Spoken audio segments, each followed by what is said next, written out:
Pessoal, estamos aqui iniciando o podcast Bate-Papo 7.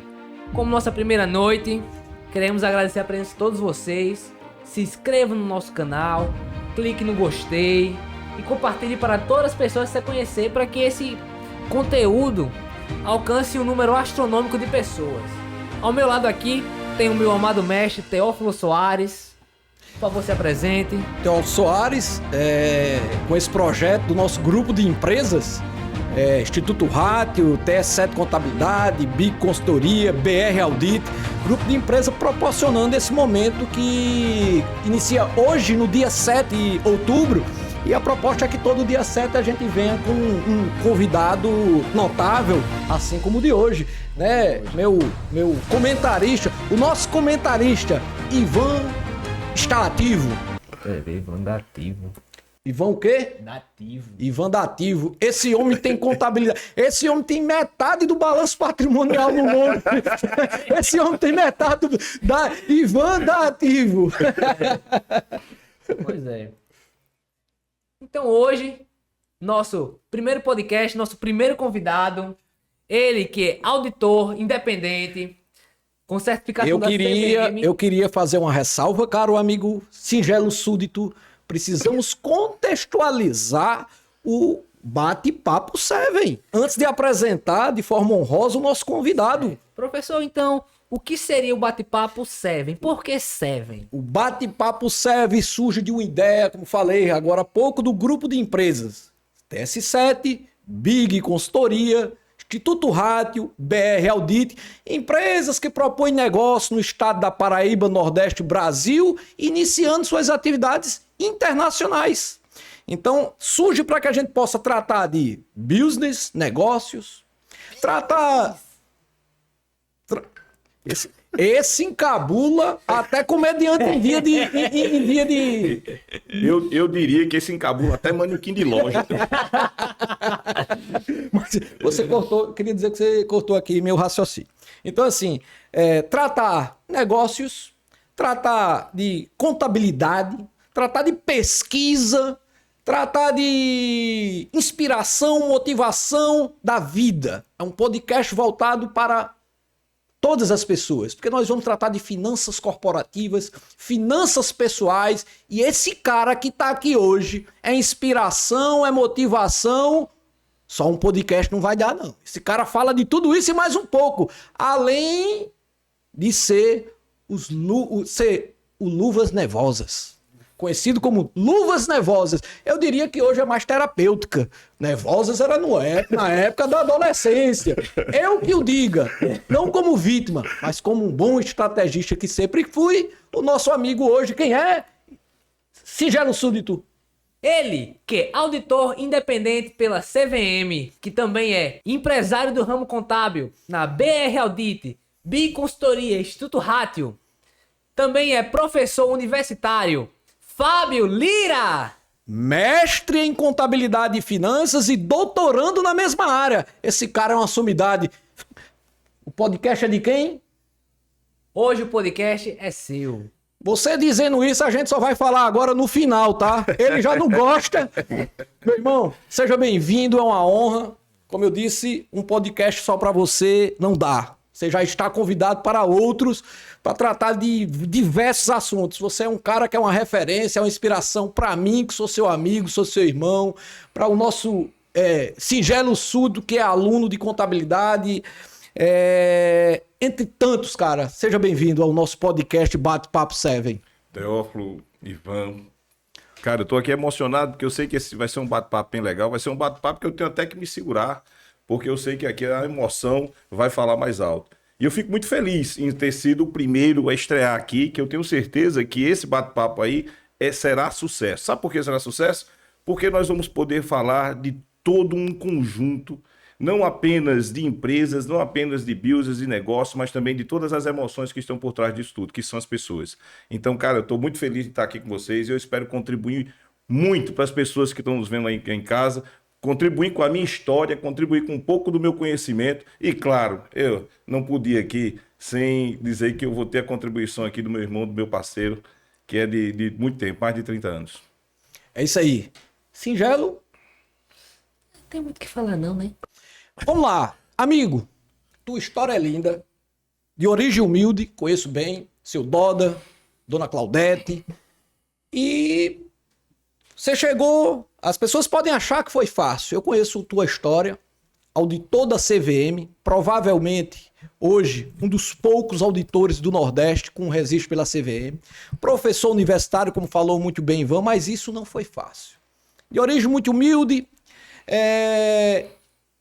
Na tua história, deve ter muito dos valores dos teus pais, porque se você não tem essa estrutura, essa base familiar, essas pessoas nos dando, lutando por nós, que é pai e mãe, seus pais não foram diferentes, porém tem a tal da crença limitante, cara, que funciona muitas vezes como uma âncora, porque são valores, são questões culturais que não dependem só da história dos nossos pais, isso vem de antepassados. Irmão, fala um pouco dessas crenças limitantes. Quais foram essas crenças limitantes e como tu superou hoje para ser esse grande profissional de referência no Brasil? Fala aí um pouco disso aí. De novo, eu acho que é necessário, por questões de segurança, né? Passar um pano aí depois, tá um pouco molhado aí, viu, Bel? Mas repita depois do quê? Depois do meu amado mestre. Ele já entendeu, ele já entendeu. Depois da 25ª vez, eu entendi. Meu amigo, realmente nossa vida não foi fácil, não. Você sabe também que a gente veio de família humilde, veio de um ambiente onde Jesus colocou 2 anjinhos na nossa vida, que foi nosso pai e nossa mãe, que nos, digamos assim, embasaram todo o nosso alicerce, todos os nossos valores, nossa ética. Então, assim, eu devo muito aos meus pais por ter toda essa base sólida, como família é importante nesse momento. Mas também do jeito que a família é importante para alicerçar as nossas crenças, ela também pode, às vezes, nos limitar. Isso vai depender da gente também. Por quê? Porque, como você disse, eu cresci em uma família humilde, e onde as expectativas da minha família nunca foram grandes. Então, não tinha nem ninguém que era formado na minha família, ninguém tinha perspectiva de se formar. Então, era um pessoal que lutava muito para sobreviver, para poder dar de comer ao seu filho, para poder dar estudo ao seu filho. E isso, eu olhava ao redor, comigo e os meus irmãos, eu era o mais novo dos homens, a minha irmã ela chegou bem depois, a gente já mais ou menos numa fase adulta, eu olhava aquilo ali e via a dificuldade que passava meu pai, que passava minha mãe, e o aperto no coração que eles tinham em relação à questão de tentar dar alguma coisa pra gente, algo que eles não tiveram.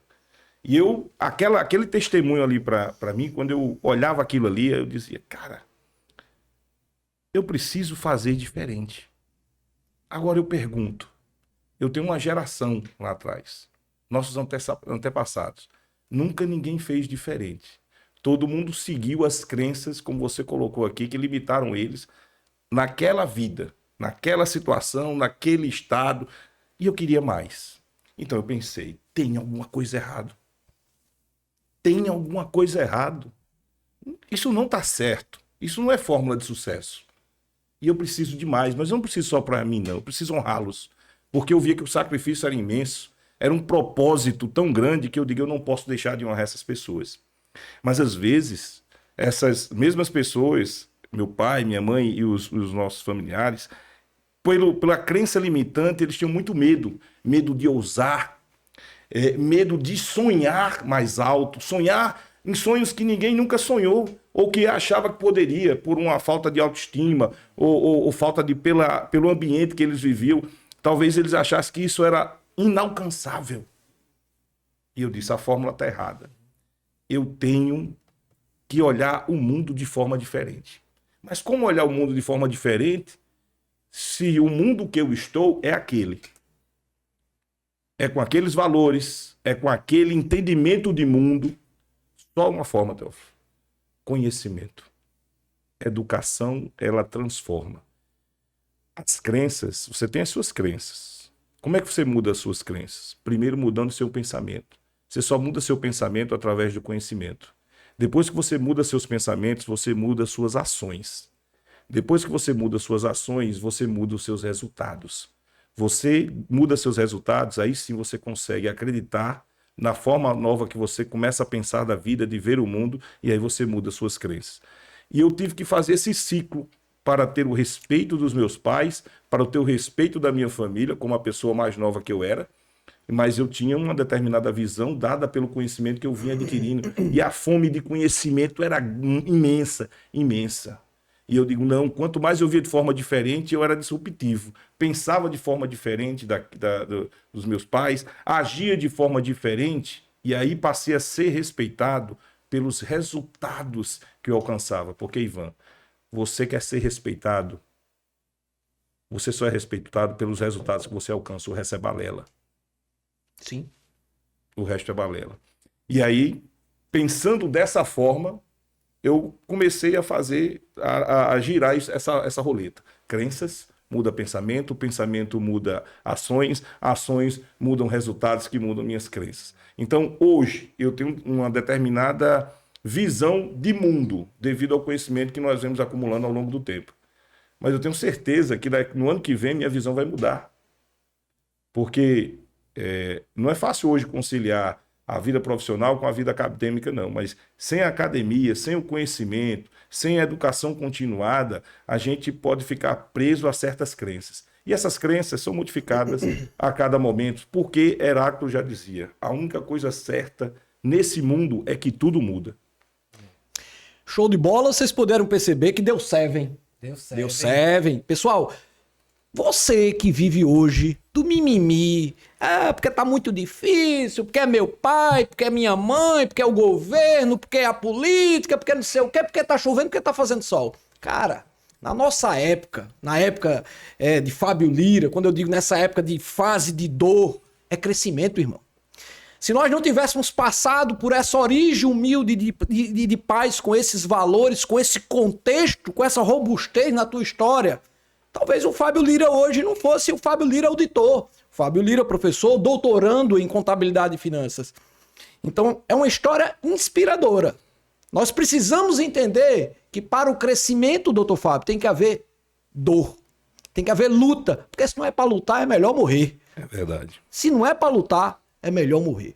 E aí o Fábio adotou o Deus Seven aqui. Fábio deve ter adotado o seguinte: minha família merece o meu melhor. Foi ou não foi, amigo? Foi. Não só, eu digo isso e tá na prática. Minha família, a família dele está com ele, mas não tá com ele, né? Assim, aí trabalha com ele. Esse cara inspira os irmãos, todos, o pai, a mãe, já teve todo mundo lá dentro da empresa dele.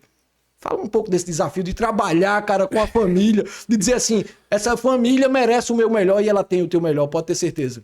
Porque, assim, eu percebi o seguinte, que não era só eu crescer, Teófilo, crescer financeiramente, crescer profissionalmente, e nem era dar para eles, a tentar gerar um assistencialismo para eles, em detrimento de uma vida melhor.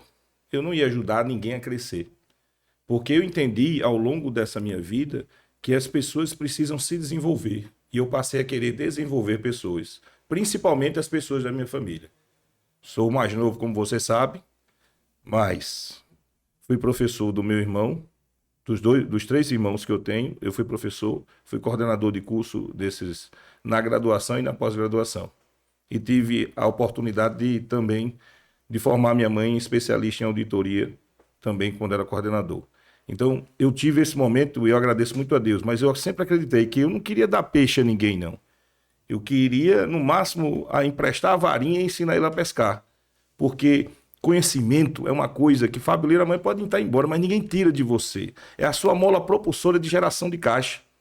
Você tem um estoque aí. E o conhecimento é o produto, é a mercadoria. Se ele está aí abarrotado de conhecimento, sempre você vai conseguir gerar caixa, porque você vai ser um ativo e não vai ser uma despesa.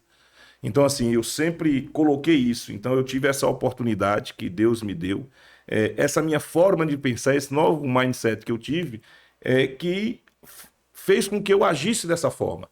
E aí, graças a Deus, eu tive também correspondência deles. Claro, ou seja, eles estudaram, eles se empenharam, eles realmente estão hoje na empresa, alguns deles são meus sócios hoje em dia, outros trabalham na minha empresa. Minha irmã se aposentou, eu até digo para os funcionários lá, Teófilo, eu até digo, O melhor funcionário que eu tive aqui, ó, não é porque eu sou filho dela, não, mas o melhor funcionário que eu tive aqui, em termos de senso de dono, foi Dona Claudete. E se ela tá me escutando aí, ela já sabe que eu sempre repeti isso para ela. Se espelhem nela. Porque se. Vocês querem agradar o gestor? Trabalha até hoje, tá? Trabalha até hoje, mas não na Dona Claudete cuida das nossas finanças do Instituto Rádio, tá, gente? É verdade. Uma das empresas, ela ainda tá lá. Mas eu fico, poxa, se espelhem nela. Vocês querem ter aí, ó, isso aqui é conduta. Uma conduta de senso de dono, uma conduta ética, uma conduta que deixa de mimimi, porque eu concordo com o que você falou. Às vezes as pessoas sempre querem dizer que a vida dela é a pior que tem. Uhum. Então as pessoas se lamentam. Você que está me escutando, o tempo que você perde se lamentando, você está perdendo o tempo, na verdade, de resolver aquele problema, aquela lamúria que o qual você está lhe perturbando. E muitas vezes você ainda utiliza mais tempo para, em vez de olhar para a sua vida, olhar para a vida alheia. Olhar para a vida alheia, colocar dificuldade, falar mal da vida alheia, se preocupar com a conduta ou com a vida de fulano e deixa de se preocupar com a sua.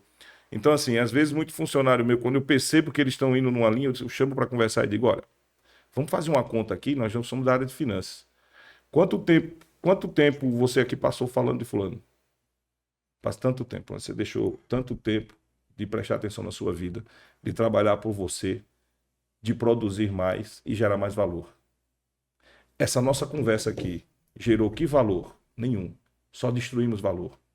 Tanto o seu, numa perspectiva de você estar deixando de gerar valor, como também para o colega que está sendo, digamos assim, manchete dessa discussão. Então, assim, eu sempre coloco isso. As pessoas, às vezes, um tesouro que nós temos, um produto mais escasso na economia é o tempo. Então, se você pega esse tempo e trabalha ele de forma eficiente, com geração de valor, pensando realmente em gerar valor, você vai ver, se você botar no papel, quanto tempo você perde com pensamentos que são crenças limitantes. Sim. Cara, deixa de olhar para os outros ao seu redor e olhe para si. Foque em você, para amanhã você não reclamar da vida. Foque em você. Porque foi uma coisa que aconteceu na minha vida. Eu foco em mim. Eu foquei em mim, na minha carreira, nos meus negócios. Eu não perdi tempo nenhum olhando para a vida alheia. Olhando para ver se fulano estava bem ou se fulano estava ruim, se eu estava mais ou se estava menos. Muito pelo contrário. Muito pelo contrário. Eu até falo isso sempre. Fique perto de pessoas que te geram valor. Porque também ter amizades que, em vez de estar gerando valor para você, está destruindo valor, você não gosta de você. Eu prefiro ser um burrinho cercado de pessoas inteligentes do que ser um inteligente cercado de pessoas que não geram valor. Queria até fazer uma menção, porque sua história, como eu disse, é inspiradora.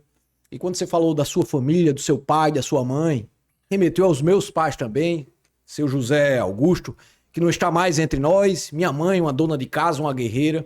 Primeiramente a Deus, eu que sou um cristão, e sei da missão dos nossos pais. E meu pai e minha mãe cumpriram muito bem o papel dele, apesar das crenças depender da gente de superar, e você superou muito bem. Eu também me considero um cara que venci minhas crenças. E lembrando aqui, quando nós estudávamos na Fundação Bradesco, que minha mãe passou ali 2 noites e um dia na fila para conseguir uma vaga para que eu pudesse estudar numa escola decente. E meu pai, a gente encontrava ele 1 ou 2 vezes por dia na semana, olhe lá, porque ele era caminhoneiro para dar essa condição que nós temos hoje, né? Deus estendeu essa missão para nossos pais para que ele pudesse a gente pudesse lutar, e a gente lutou muito bem, você lutou muito bem. Eu queria só fazer essa menção porque eu acho que é interessante dar essa menção à dona Gisélia, a seu José Augusto, por essa carreira, né? Você me inspirou, você contar a sua história me remeteu a minha também. E o que o professor Fábio acabou de falar, gente, construir valor é criar uma expectativa. Mas essa expectativa de construção, ela vai de comportamentos, de atitudes e de práticas. Foi isso que o professor Fábio construiu. Ele construiu esse valor com ética, com trabalho, com luta, com perseverança e resiliência. e muita pancadaria, diga-se de passagem. Muita pancadaria, diga-se de passagem. Eu não queria encerrar o tema. Antes, o Singelo Súdito quer fazer alguns comentários, né, Singelo Súdito? Diga aí.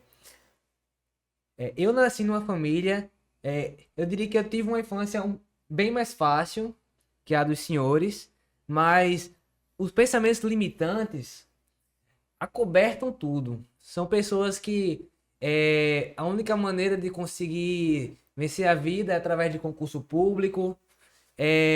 Quando eu falo de investimentos, minha mãe, que é a pessoa que eu vivo hoje em dia, é uma pessoa extremamente fechada quando se fala em investir. Minha família, eu só posso citar uma pessoa como empreendedora que teve um sucesso, diga-se de passagem, pode se chamar de sucesso, mas são pessoas com pensamentos bem conservadores. E assim, eu sempre pensei diferente.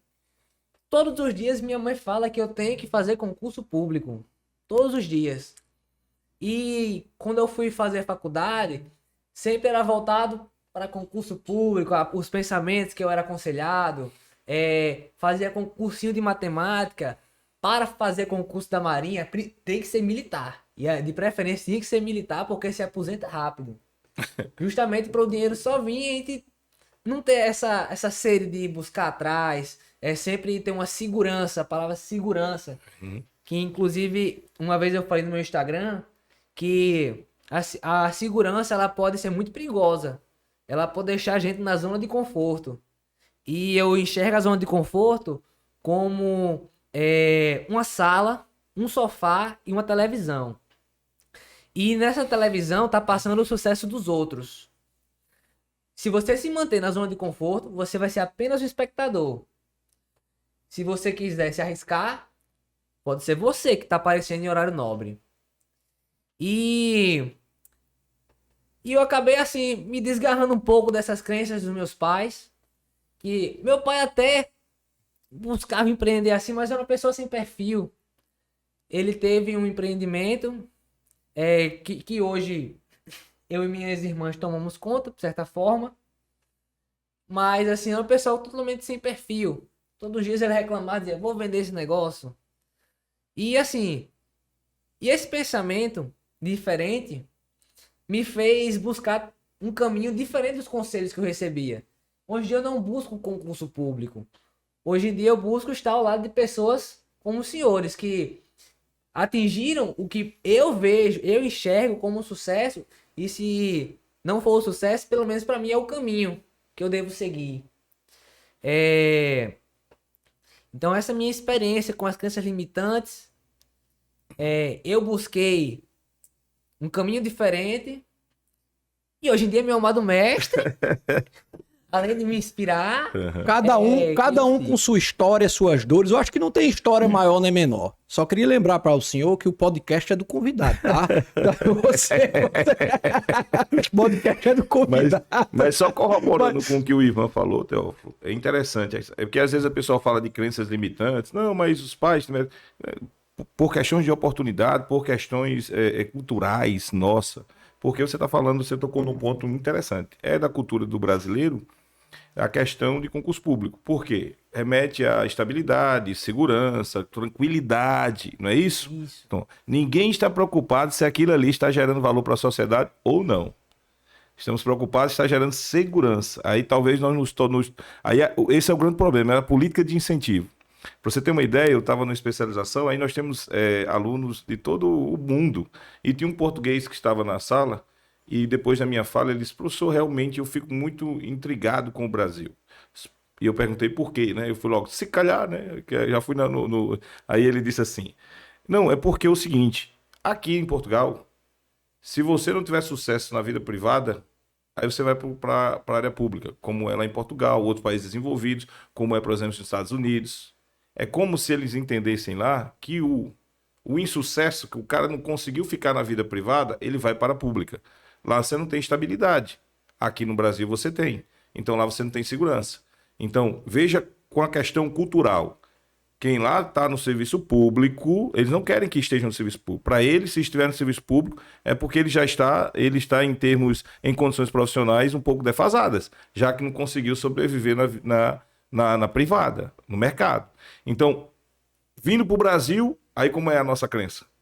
O negócio tem que fazer o quê? Concurso público. Eu tenho que dar meu expedientezinho, fazer aquilo ali, ganhar o meu saláriozinho, produzir aquilo só e olhe lá se produz. Estou dizendo que é genérico, mas a gente sabe como as coisas acontecem, como é o sistema. Então, assim, é por isso que o Brasil também tem que mudar a forma de pensar para ser disruptivo. Cultural, né? Cultural, mudar a nossa cultura para que realmente a gente seja um país muito mais produtivo. Eu faço a minha parte, ele faz a parte dele, você faz a sua parte. Se todos nós fizermos a nossa parte, nós mudamos a forma e a cultura de pensar desse país. E ele vai se tornar um país mais produtivo. Porque esse país não tem como dar errado, não. Não tem como o Brasil. Você que estuda economia junto comigo, você sabe que não tem como o Brasil dar errado. Mesmo o pessoal não sendo competente para fazer dar certo, mesmo assim, o Brasil não tem como dar errado, não é não, Theo? Perfeito. Você não tem como dar errado. Isso é uma promessa, amigo. Gênesis capítulo 1, versículo 26. Nós somos criados em imagem e semelhança. Isso é uma promessa para todos nós. Então nós não temos como dar errado. Isso é um propósito, é um poder pessoal, e aí a gente expande esse poder pessoal para um poder coletivo. Mas, amigo, eu queria encerrar aqui a nossa primeira etapa da nossa entrevista, que você falasse um pouco sobre o menino lutador de rua, né? Porque você era um lutador. Eu só queria dizer que nós estudávamos junto, na época que nós estudávamos, além de todos os desafios, tinha a guerra de gangues, né? De bairro e tal.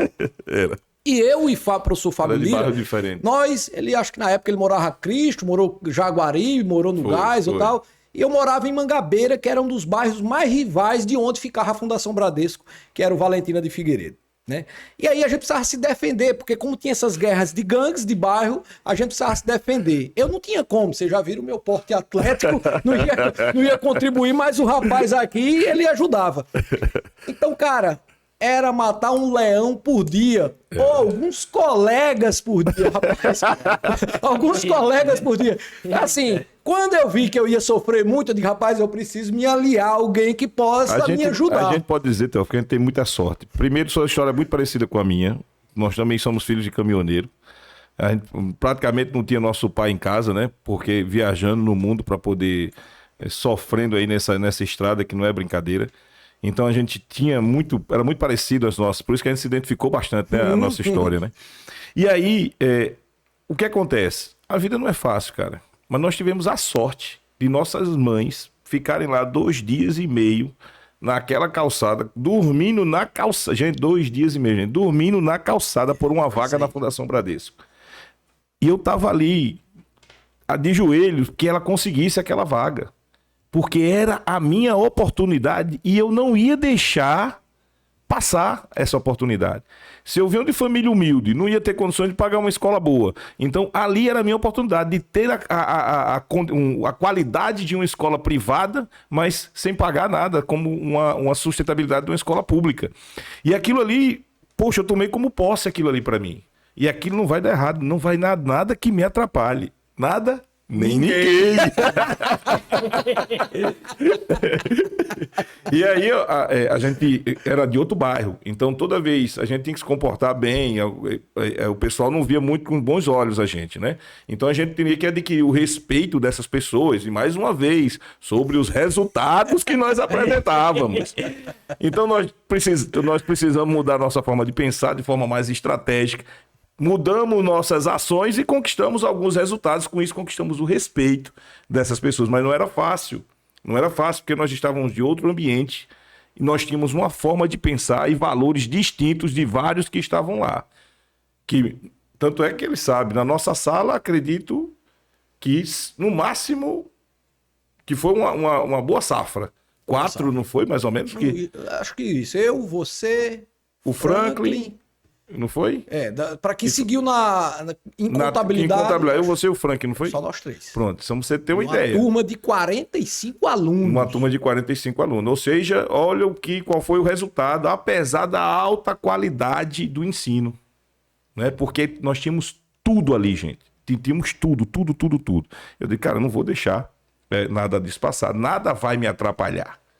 E não atrapalhou mesmo. Agora, pergunto, dificuldades passei? Passei. Nós passamos várias dificuldades. Não levamos carreira de gangue, não. Várias. Ei, eu tinha uma época que eu tava querendo ser velocista, candidato da seleção brasileira, porque na hora da batida do ponto, a gente corria da sala de uma forma tão rápida. Eu gostaria de dizer que correram mais de você do que você. Eu não sei se você correu, não. Eu corri algumas vezes até lhe conhecer. Por isso que eu até hoje sou ligado às artes marciais, né? Porque eu tinha que me preparar, né? Fisicamente, para poder efetivamente estar ali preparado para qualquer problema que podia acontecer. Mas assim, não foi fácil, não é fácil, a pressão é grande, né? O pessoal hoje fala assim, hoje não foi proibido o bullying. Bullying? Vocês sabem o que é bullying, não. Vocês não sabem o que é bullying, não. De jeito, de forma nenhuma. Hoje é light. Meus filhos chegam em casa, papai, fulano bulinou comigo. Como é que foi que ele bulinou? Ele brincou disso, isso. Só isso. Você tem que levar na esportiva, meu filho. Você não é nada disso que ele fala, mas é só isso, porque o nosso chegava a um nível absurdo e nós sobrevivemos. E nós não abandonamos os nossos sonhos, nem fomos chorar em casa, porque talvez ele tenha a opção de chorar em casa e o pai dele possa mudar ele para uma outra escola. Mas nós não tínhamos essa opção. Desistir na nossa vida nunca foi uma opção. Entendeu? Então era muita resiliência. É por isso que eu acho até eu brinco e converso muito com meus filhos. Papai, o senhor não se abala, meu filho tem um couro grosso. Porque nessa vida a gente só aprende por duas formas, ou pelo amor ou pela dor. Normalmente as pessoas não querem aprender pelo amor, então elas aprendem pela dor. E aí, claro, se ela é uma pessoa inteligente, sábia, humilde, ela realmente, pela dor, ela muda as crenças dela, muda a forma de pensar, muda seus pensamentos, muda suas atitudes. E aí vai colher outros resultados, resultados melhores. Mas nem todo mundo está afim. Eu fico às vezes perplexo, porque a gente já viveu bastante. Então, muitas histórias eu sei começo, meio e fim. Então, quando às vezes eu vejo um jovem que está trilhando um caminho que eu digo, cara, não faz isso, a melhor forma para tu, a melhor decisão seria essa. Aí ele ali vai aprender com erro, mas ele quer aprender na dor. Que eu nunca tive ninguém para dizer assim, nessa trajetória de sucesso que eu fiz, ninguém viveu na minha família. Ninguém me disse nada. Qual era o caminho que eu pegava, se quando tinha uma bifurcação, qual eu deveria escolher. Eu não tive isso, nós não tivemos isso. Nós aprendemos apanhando. Hoje eu tenho como dizer uma pessoa que está fazendo essa trajetória, faz aqui não, vem por aqui. Mas o que é que deixou? A gente às vezes tomou muitas decisões erradas. Às vezes eu vou conversando com o Teófilo para o doutorado, e a gente, cara, se a gente tivesse tomado essa decisão, a gente estava melhor hoje. Pô, cara, porque a gente é produto dos nossos erros e acertos. Se eu sou o que sou hoje, se ele é o que ele é hoje, é porque foi muito erro, muito acerto. Agora, esse processo de transformação, ele tem que ser consciente. Porque eu tenho uma frase comigo. Eu nunca perdi nada. Porque até mesmo em uma derrota eu aprendi alguma coisa. Então, se você não é capaz de enxergar ali, no momento de uma derrota, emoção, porque não está frustrado, aí normalmente você culpa terceiros, nunca foi você. Então, se você não tem essa capacidade, essa humildade de parar, refletir, ver onde você errou, para na próxima você acertar, aí você não vai se transformar. Você vai entrar naquela frase, pau que nasce torto, morre torto. Muita gente diz, né? Eu acho que você já ouviu o pessoal dizer, eu sou assim mesmo. E eu não quero mudar, não, eu sou assim mesmo. Gente, você acha, vou até aqui entrar na política, falando um pouco de marketing. Quando foi que Lula foi eleito? 2002. Quantas eleições ele perdeu antes? 3. 3 eleições, não foi? Foi. Porque o estereotipo de Lula era, naquela época, ninguém sabia que ele tinha dente. A partir de 2002 ele começou a sorrir. Ele se moldou para ter uma outra percepção da sociedade. Então ele entendeu como é que a roda funciona, como ele deveria ser, para ele se enquadrar no objetivo que ele queria. Então perceba, você tem um objetivo? Tem. Faça um plano, o que é que eu preciso fazer para chegar ali? Tá? Isso, fique perto de pessoas como ele, de pessoas que agregam valor, porque na hora que você tiver uma situação para decidir, você tem um aconselhador, tem um mentor ali do lado, cara, faz isso não, faz assim, tu vai aprender com amor, vai sofrer menos, vai chegar mais rápido. Fábio, mas vamos lá. Eu acho que até no amor tem dor. Olha, não faz assim, porque eu quero dizer o seguinte, ó. Ó, aqui é momento Talk Love, hein? O que eu quero dizer é o seguinte, mesmo que tenha amor, muitas vezes o crescimento, ele surge das dores. Sim. Né? Quando você diz assim, ó, você quer aprender no amor ou numa dor, eu acho que tem que ser dos dois, né, Fábio? Não, a gente aprende nos dois. Até porque, por exemplo, nós quando vamos educar nossos filhos, existem situações que nós temos que dor, por mais que doa, a gente sabe que ele vai sofrer com a decisão que eu vou tomar. Mas eu preciso tomar essa decisão para que ele aprenda daquela dor. Então, nem tudo na vida eu vou conseguir ensinar pelo amor. Talvez o amor, Teófilo, se a gente for de forma mais profunda e filosófica, é o amor que tem em mim por querer o melhor para ele é que eu estou ensinando. Então, assim, mas eu concordo nesse teu ponto que é o seguinte, muitas vezes a gente tem que ensinar a dor do crescimento. Porque você quer crescer, amigo, vai ter dor. E quanto maior a dor, maior o sabor de sucesso. Olha, quando você sofre e você tem resiliência, você consegue... Eu vejo esse cara hoje, cara, ele sabe que eu me emociono muito com ele. A gente sabe, tem uma história, que se fosse contar a minha história e a dele aqui... Pode e não dá não. Não dá não. Então, assim, e eu fico muito feliz. Sabe por quê? Porque eu vejo uma pessoa que está aqui, o quanto essa pessoa evoluiu. O quanto ela quis, ela mudou o mindset na cabeça dela e eu quero a chave do sucesso. E eu quero saber nem quem fica na minha frente. E é isso que acontece. Quando essa chavezinha é ligada, meu amigo, fica tranquilo. Foguete. Eu não sou besta, eu me aliei a Fábio Lira. Desde jovem, a gente se conheceu aos 13 anos, hoje estamos com alguns anos a mais, né? Então, cara, parece que Deus foi generoso com a gente, Foi né? muito com a generoso. nossa amizade, né? Foi. Apesar da gente ter lutado e sofrido muito, acho que a gente só tem a agradecer. Todos só tem a agradecer, mas a gente... Para as pessoas não sabem, mas a gente, como a gente falou aqui, estudamos junto, então acho que lá para quantos anos? 12 anos, né? 12 anos? 12. Começamos com 12, né? 13. 13, já tinha 13 anos. Então, 13 anos, terminamos, o primeiro emprego que eu tive na área de contabilidade, quem me arrumou foi esse cara. Para vocês que não sabem, estou dizendo agora, viu? O primeiro emprego de conta que eu tive de contabilidade, quem me arrumou foi esse cara. Ele trabalhava, ele do técnico de contabilidade, ele já trabalhava. Quando eu passei na faculdade, ele trabalhando, ele disse, rapaz, eu tenho uma vaga para você.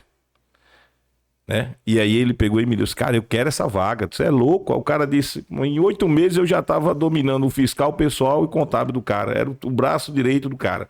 Esse cara hoje me admira demais, é uma admiração que eu é que devia ter admiração por ele, e eu tenho sabe o que ele disse para mim, que eu me lembro até hoje?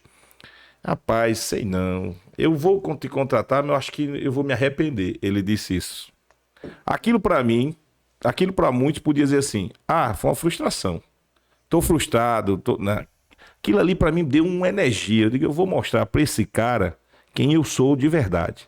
Eu vou gerar tanto valor para a vida dele, né, que eu notava que ele era bastante aperreado. E quando eu trabalhava para as pessoas, eu gostava de servir. Então, se eu queria que aquela pessoa não esquentasse a cabeça, eu queria pensar em tudo, para aquela pessoa não tivesse que pensar em nada.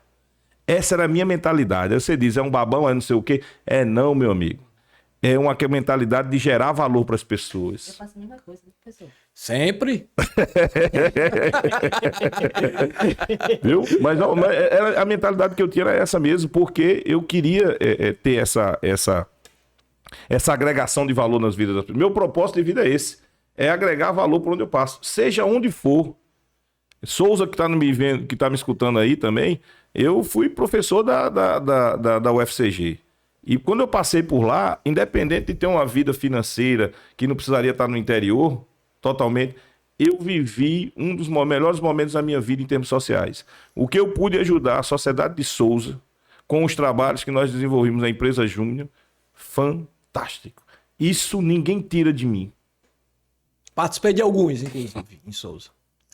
Meu amigo, vamos aqui avançar. Singelo, fazer algum comentário? Mas apenas apreciar todo o conhecimento que está sendo passado aqui, essa história inspiradora. Podemos prosseguir. Mas eu tenho que completar, porque eu não completei. E depois ele trabalhando, seguiu outros trabalhos, e eu fui construindo minha carreira. Com auditoria, eu fui construindo minha carreira. Lá na frente, antes de terminar a faculdade, eu disse, eu quero empreender, cara. Eu tô trabalhando pros outros, tô gerando valor pros outros, mas eu posso gerar valor para mim.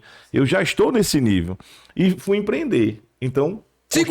Segura que vai falar da sua vida como empresário, como empreendedor, então segura que vamos chegar lá. Vamos chegar lá. Não é isso, ou seja, Exatamente, fiz certo? exatamente. Fiz certo? Obviamente, tu acha que uma criatura dessa vai fazer uma coisa errada? E ele faz coisa errada? Esse é o espírito. Esse faz sentido sim ou não? Amigo, O pano, por favor. continuando um pouco da sua história, hoje mexe em contabilidade, em administração e finanças, não é isso? É. Quase concluindo seu doutorado, eu sei que faltam alguns 2 créditos, que nós fazemos juntos. Como foi chegar a ser... Cara, eu vi uma foto sua no Instagram, eu queria só contar que eu não ia fazer nem mestrado, muito menos doutorado, foi esse cara que me inspirou. E eu disse, cara, pra mim já deu, já tenho uma empresa de contabilidade, que é a TS7, eu acho que não vai agregar valor muita coisa não, do que eu já sou, já faço. Meu irmão, queria lhe agradecer, primeiramente agora, para todo mundo aqui, que eu só fui o mestrado por sua causa, pela sua inspiração, pela sua insistência. Fui fazer, foi uma das melhores decisões da minha vida fazer um mestrado. E o doutorado quase que eu disse, cara, deu, meu irmão. Eu tô tomando um Rivotril ainda do mestrado, cara. Tô sem dormir ainda. Foi traumático esse mestrado. Ele disse, vamos embora. Eu disse, meu irmão, a gente terminou um dia desse, faz 6 meses que a gente terminou o mestrado desse cara, vamos embora. Porque se passar muito tempo a gente não faz. E ele disse, cara, lá vai eu. Lá fomos nós. E hoje nós somos doutorando em administração e finanças. Como foi chegar aí, meu irmão? E não só chegar, mas trazer as pessoas, inspirar as pessoas a dizer assim, ó, você falou logo no início, conhecimento, isso ninguém vai tirar de você, transforma, gente. É a maior construção de valor, é o conhecimento. Te liberta. Cara, eu sempre trabalhei prosperidade. Para mim e para quem está comigo. Eu quero um mundo mais próspero. Então, assim, não adianta só Fábio Lira prosperar. Pra quê? Eu vou mudar o que o mundo? Vou ser mais uma formiguinha ali naquele... Vou fazer a minha parte. Mas vai mudar o mundo? Não, não vai. Cada pessoa, cada ser humano que eu conseguir influenciar para que ele consiga gerar mais valor para ele e para a sociedade, eu estou cumprindo meu propósito. No caso que o Teófilo falou aí, na questão do mestrado, do incentivo, é isso que eu queria falar para vocês. A gente estudou junto Na Fundação Bradesco. Na época era 1º e 2º grau, né? E depois, não sei quantos anos, nos encontramos para vivenciar aquele momento que nós tínhamos boas lembranças, apesar dos pesares. Apesar disso, Mas tinham muitas boas lembranças. E aí, para mim, gente, cara, para mim foi poder estar dividindo a sala de aula com esse cara. De novo, novamente, nós dois, como colegas de sala. Eu já fui professor dele, eu fui coordenador dele na graduação e fui professor dele. E voltei a fazer graduação por causa dele também. E fui professor dele na pós-graduação, não foi, Dó? Professor na pós-graduação. Você sabia que isso me incomodava? Mas sabe por que me incomodava? Tá incomodando com a presença do meu amado mestre. Não. Me incomodava porque ele não devia, ele devia estar do meu lado. Então, quando ele foi pro mestrado, ele não ficou mais abaixo, ficou do meu lado. Nós começamos junto e nós vamos terminar junto, cara. Terminar junto. Melhorou a... Ah, porque você tem interpretado errado. Melhorou. E Fábio traz o conceito de prosperidade brilhante. Prosperidade não é só a gente ter, é a gente fazer com que os nossos amigos, parceiros, irmãos tenham aquilo que nós também sonhamos. Cara, fantástico. Cara, às Show de vezes bola. o pessoal pergunta assim, faz umas perguntas erradas, diz assim, eu queria ter o que tu tem. Como é que tu conseguiu isso? Eu queria ter o que tu tens. Cara, eu acho que você fez a pergunta errada. Você devia ter perguntado, na verdade, o que eu queria ser como você é. Porque a pessoa tem aquilo que merece. Para merecer, você tem que fazer por merecer. E para você fazer, você tem que ser efetivamente. Então, assim, se preocupe em ser, porque você vai conseguir fazer. E com isso você vai conseguir merecer. E, consequentemente, você vai ter. não mudem a ordem. A ordem sempre será essa. A diferença é que nessa ordem ela é mais lenta para chegar lá. Entendeu? É mais lenta para chegar lá. E às vezes as pessoas não estão dispostas a pagar o preço. Porque tudo isso aqui não é só bonança. Tem o preço a se pagar. E a pergunta é: você está disposto a pagar o preço? Porque eu paguei preço. Paguei preço como pai, paguei preço como esposo, paguei preço como filho, paguei preço como irmão. Eu paguei preço de saúde, eu paguei o meu preço. Eu ainda pago até hoje. Mas se me perguntar se valeu a pena, valeu. Porque eu não só agreguei valor para mim, agreguei valor para muita gente. Então saiu barato. Porque É. esse é o conceito da geração de valor, né, Fábio? É. Eu pago um preço esperando uma expectativa. Uma expectativa. Gerou valor, irmão? Gerou. Então saiu barato. É. Superou as expectativas, cara. De fato, você superou a expectativa. Eu queria só dizer o seguinte, que eu sempre... quando eu era criança, eu dizia o seguinte: se eu não for o melhor, eu quero estar entre os melhores. Essa foi uma filosofia de vida. Eu defini isso como propósito ali, eu tinha acho que uns 11 anos. E estar ao seu lado, querendo... Eu competia com você, mas não por uma questão de vencer por vencer. Mas assim, se eu venço esse cara, se eu tiro uma nota melhor do que ele, eu tô vencendo um melhor. Se eu chegar perto ou se eu passar, eu dar-me por satisfeito. É tanto que a gente fica disputando nota no mestrado, no doutorado. Mas não é aquela disputa, não é, cara. É pra dizer assim, eu tô num nível bacana pra cacete, meu. É isso Então, aí. por isso, pra se nivelar aqui por cima, bicho. É isso aí. Se nivelem por cima, cara. Se nivelem por cima. Queiram ter essa sensação de gerar valor na vida das pessoas. E queiram ter a sensação de acordar todo dia e dizer assim, ó, eu sou uma pessoa que consigo gerar valor na vida de outras pessoas. Eu consigo, através do meu trabalho, através do meu conhecimento, através das minhas ações, através da minha própria fé em Deus, a gente consegue gerar valor. Eu tô rindo aqui, porque quando sai as notas do doutorado, tirar as contas, a gente fica esperando. Quem vai ser primeiro? Quem vai falar primeiro? Aí quando um tira a nota mais baixo, demora em responder, já sabe. Tirou, foi menor. Porque se tivesse sido maior, ele... Concorrência, cara, sadia, boa, muito bom. Singelo, algum comentário? Obviamente, né? Ele chamou o senhor pro mestrado pra se escorar nos trabalhos. Por que você acha isso? Criatura ilustre dessa aqui. Essa é a grande vantagem de fazer mestrado com o Fábio, doutorado, porque é uma sinergia, né? Que os trabalhos, eles acontecem, né, professor Fábio? A gente vai surgindo ideias, a gente vai discutindo, a gente vai criticando. Cara, os trabalhos ficam mais ricos. É tanto que quando é seminário, a gente se diverte. Eu, pelo menos, eu me divirto. Demais. Mas é uma contribuição, porque não, isso não dá, isso tá errado, isso vamos contribuir aqui. É verdade. A gente percebe muito quando bom. a gente está a nível de mestrado, doutorado, você começar a perceber o seguinte: a sua forma de pensar ela se amplia bastante, uma forma crítica, né? E você, às vezes, quando você está num determinado nível de conhecimento, você acha que tem condições de fazer algumas formulações de julgamento. E você vê que não, que é isso. Você acha. Então, se você acha, a sua frase já está errada. Você não pode achar nada. Tem alguma pesquisa? Efetivamente, isso já foi comprovado, isso que você está dizendo? Efetivamente, que as pessoas gostam de fazer juízo de valor. Né? E aí a gente começa a entender que quando vai começar uma discussão no mestrado, lá no doutorado, a gente, cara, vamos escutar o outro, cara. Vamos ver a perspectiva a qual ele está tentando sustentar aquela opinião dele. E às vezes a pessoa, é emocionada numa discussão, quer botar o seu ponto de vista, mas na hora, quando escuta, tenha mais calma, e quando o outro falar, o cara diz assim: eita, eu não tinha pensado por essa ordem. Né? Frase marcante do doutorado, logo quando a gente começou, o professor Eduardo Zanotelli disse: olha, vocês tomem cuidado, que aqui vocês estão muito mais para responder do que para perguntar. Lembra dessa frase? Eu lembro, sim. Lembro porque, numa perspectiva de doutorado, né?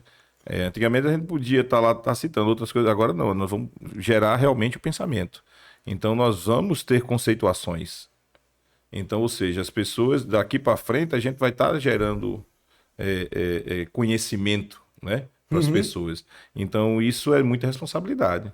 Então, a forma como a nossa postura no falar, a nossa postura no pesquisar, a nossa postura na hora de uma apresentação, de tudo isso, a gente tem que tomar muito cuidado na nossa fala. Porque a cobrança hoje, o nível é muito mais alto. Então, se Fábio Lira pega o microfone aqui, ou Teófilo pega o microfone aqui para fazer alguma afirmação, qualquer um lá nas suas casas pode dizer, legal, eu gostei da forma como ele falou.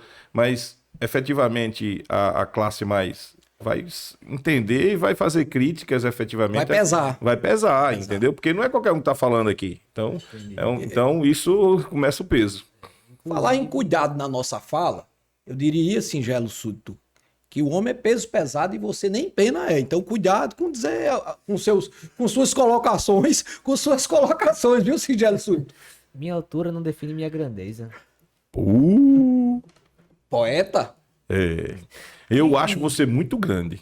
Eu acho, assim, eu pessoalmente acho você imenso. Obrigado. Normalmente a queda Eu tenho um Deus que me ajuda. é feia, viu? Pode pedir para 5, viu? Lá dentro do meu ringue. Eu tenho um Deus que me ajuda. Você não vai com essa história de que quem ganha a luta é o conhecimento, não. Você vai se lascar. Ei, nós temos experiência nisso, tá? Nós temos experiência nisso. Enfim, pessoal, antes de trabalhar com o Teófilo, eu não tinha esse pensamento de fazer uma pós-graduação e tudo mais. Inclusive, uma conversa interessante que eu tive com um amigo meu de Fortaleza, inclusive João Vitor, o nome dele, é que eu tenho uma meta na minha vida, que é com 45 anos, eu quero ser doutor. Boa, Boa. 45 anos. Boa. eu Propósito. boa. Propósito. Cara, e eu acredito. tenho Esse boa cara vai. inspiração. O Singelo Súdito será um dos profissionais mais brilhantes da contabilidade nos próximos anos. Em nome de Jesus. Amém. Eu sempre. O pessoal muito pergunta muito também. Então, poxa, ou você tem o perfil de ir para academia, ou você tem o perfil de ir para o mercado.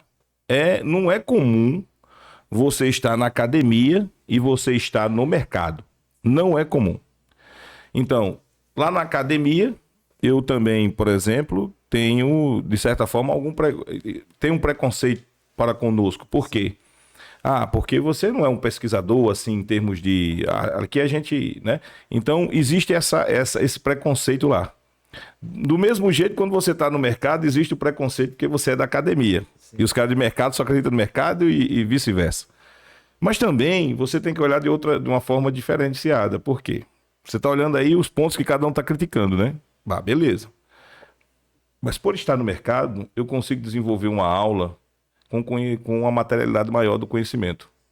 Ou seja, eu consigo colocar na cabeça do aluno e ele vivenciar o que acontece de verdade. Que, na verdade, quando acontece de verdade, acontece o problema, ele precisa dar solução. Então, a gente só agrega valor se a gente resolver problema. Se a gente não resolver problema, são conhecimentos vagos no espaço, tá? E aí, quando você vai para o mercado, o que é bom do mercado? Porque além de você estar no mercado com os caras, com as práticas de mercado, essas práticas aqui foram estudadas aqui, gente. Sim. Então, quando saem os novos mindset aqui, os novos pensamentos e pesquisa para o mercado, antes de chegar no mercado, a gente já está sabendo. Então a gente se diferencia no final das contas. Mas é fácil você conseguir administrar essas duas carreiras? Não é fácil. Não é fácil, não. Mas eu vou dizer, eu não me vejo hoje sem estar no mercado e sem estar na sala de aula. Segura, professor, que vai chegar a parte acadêmica, você como professor, né, que tem inspirado tantos aí em sala de aula, você não poderia faltar em sala de aula de forma alguma. Não. E com essa bagagem empresarial, de negócio, tanto que a gente vai falar um pouco aqui. Me corrija se eu estiver errado. Você é o único auditor de CVM na Paraíba, com registro de CVM. É o único e a primeira empresa e única empresa em toda a história do estado da Paraíba a ter registro na Comissão de Valores Imobiliários. Gente, é em toda a história da Paraíba. Extraordinário. História. E lembra que eu sonhei isso? Cara, esse cara, Fábio, quando começou a estagiar, não era Fábio? Como auditor sênior, não era isso? Isso. Auditor sênior. Não, Júnior. Auditor Júnior. Aí vai eu subindo. me lembro que esse cara ia pra faculdade de paletó. Era o único da faculdade do curso de Ciências Contábeis em 1998, eu acho. Era por aí. Esse cara já ia de paletó e gravata, ele já se portava como auditor. Mas antes disso, quando nós fazíamos em 93, 94, ele conheceu, acho que uma professora chamada Lúcia, foi Lúcia, Lúcia, né? isso. Professora de Lúcia. contabilidade, professora Lúcia, professora de contabilidade. Um beijão, professora Lúcia. Minha primeira... Esse cara disse, eu quero ser isso aí. Eu digo, isso aí o quê, Fábio? Não, auditor. Não, tu não queria ser goleiro um dia desse, né? Ele disse, não, mas agora eu quero ser isso aí. Mas eu acho que esse dia que você disse que queria ser um auditor, você começou a se inspirar com as aulas da professora Lúcia. Mas foi na palestra. Professor Iracema, na palestra, você disse, eu quero ser o que esse cara é. Auditor. Isso aí. Aquele palestra do auditor da Price, né? E aí eu digo, não, eu quero ser esse cara. O cara era grande, o cara era forte, o cara usava paletó e o cara era bonito. Aí eu cresci, fiquei forte, usei paletó, só não fiquei bonito. Só não ficou bonito, é. Mas não dá pra ganhar tudo, né, amigo? Pelo menos é sincero. Tirando meu amado mestre. Eu sou o quê? Forte, bonito e usa paletó. Inteligente. Devera. Isso é um. Não preciso nem citar, né? Claro. Já tá implícito. Claro. Amigo Fábio, e aí falando de auditoria, cara, o papel da auditoria, né? Para alguns que não conhecem, o papel da auditoria. Fala um pouco do papel da auditoria, mas eu queria ir mais além. As auditorias que você anda fazendo, os relatórios contábeis financeiros têm falado a verdade? Vamos à primeira, né? Em relação da auditoria, para o pessoal aí que está entender um pouco o que é auditoria, né? Na verdade, a auditoria ela tem em todas as áreas. Mas na área das finanças, que é na área de contabilidade, a gente tem alguns tipos de auditoria. A mais comum é a auditoria das demonstrações financeiras, é a validação daquelas demonstrações financeiras. Porque nós precisamos validar para o maior usuário que existe hoje na contabilidade, que é o investidor, efetivamente, para que ele realmente se certifique se aquelas informações sobre aquele patrimônio, sobre informações financeiras, realmente estão de acordo com as práticas contábeis que são adotadas no Brasil. As pessoas, às vezes, acham que a auditoria tem que ver tudo. Não, gente. A auditoria só vê os aspectos relevantes daquelas demonstrações. Vão ter erros as demonstrações? Vão, como qualquer um. Mas não quer dizer que elas são invalidadas, porque mesmo tendo aqueles erros, elas automaticamente não vai mudar a informação para o usuário da demonstração financeira. E a auditoria, ela é pautada em credibilidade. A função dela, o objetivo dela é dar credibilidade àquelas demonstrações financeiras. E quando a gente fala de dar credibilidade, aí nós estamos falando de independência. Ou seja, a primeira característica que o auditor tem que ter é que ele tem que ser independente, né? Ou seja, ele tem um propósito, que é, na verdade, auditar aquelas demonstrações financeiras, independente de interesse A, interesse B ou interesse C. A auditoria, por mais seja privada, é de caráter público, está lá na norma. Então você responde ao público. E isso, gente, eu até digo meus alunos, olha, para ser auditor, primeiro, vocês são resilientes? Como assim? Por que, professor, resiliente? Quando eu demonstro o que precisa para ter esse registro, onde eu trabalhei 25 anos da minha vida para ter esse registro efetivamente, as pessoas dizem assim, demora muito. Demora, mas eu tinha propósito. Eu sabia o que eu queria ser auditor. Então, o que é que precisa para ser auditor? Tem que ter realmente bacharelado em ciências contábeis, tem que passar no CRC, tem que fazer as provas do CNAE, do Cadastro dos Auditores Independentes do Brasil, em cada categoria que você quer trabalhar, tem que submeter seus trabalhos à CVM para ela aprovar e tem que ter um determinado ano, 5 anos, em alguns casos 10 anos. Precisa. Você está disposto a esperar tanto? E às vezes as pessoas não esperam tanto, porque não tinham propósito. Talvez o propósito fosse dinheiro imediato, talvez o propósito fosse pagar, construir uma casa, alguma coisa, ou ter coisas que ele queria de forma imediata. Meu propósito não foi isso. Para mim, dinheiro é consequência. Então, eu tinha vários sonhos. Um deles era trabalhar com auditoria. E aí, Teófilo, a gente vê algumas situações específicas, mas que nós não podemos invalidar esse tipo de trabalho. Muito pelo contrário.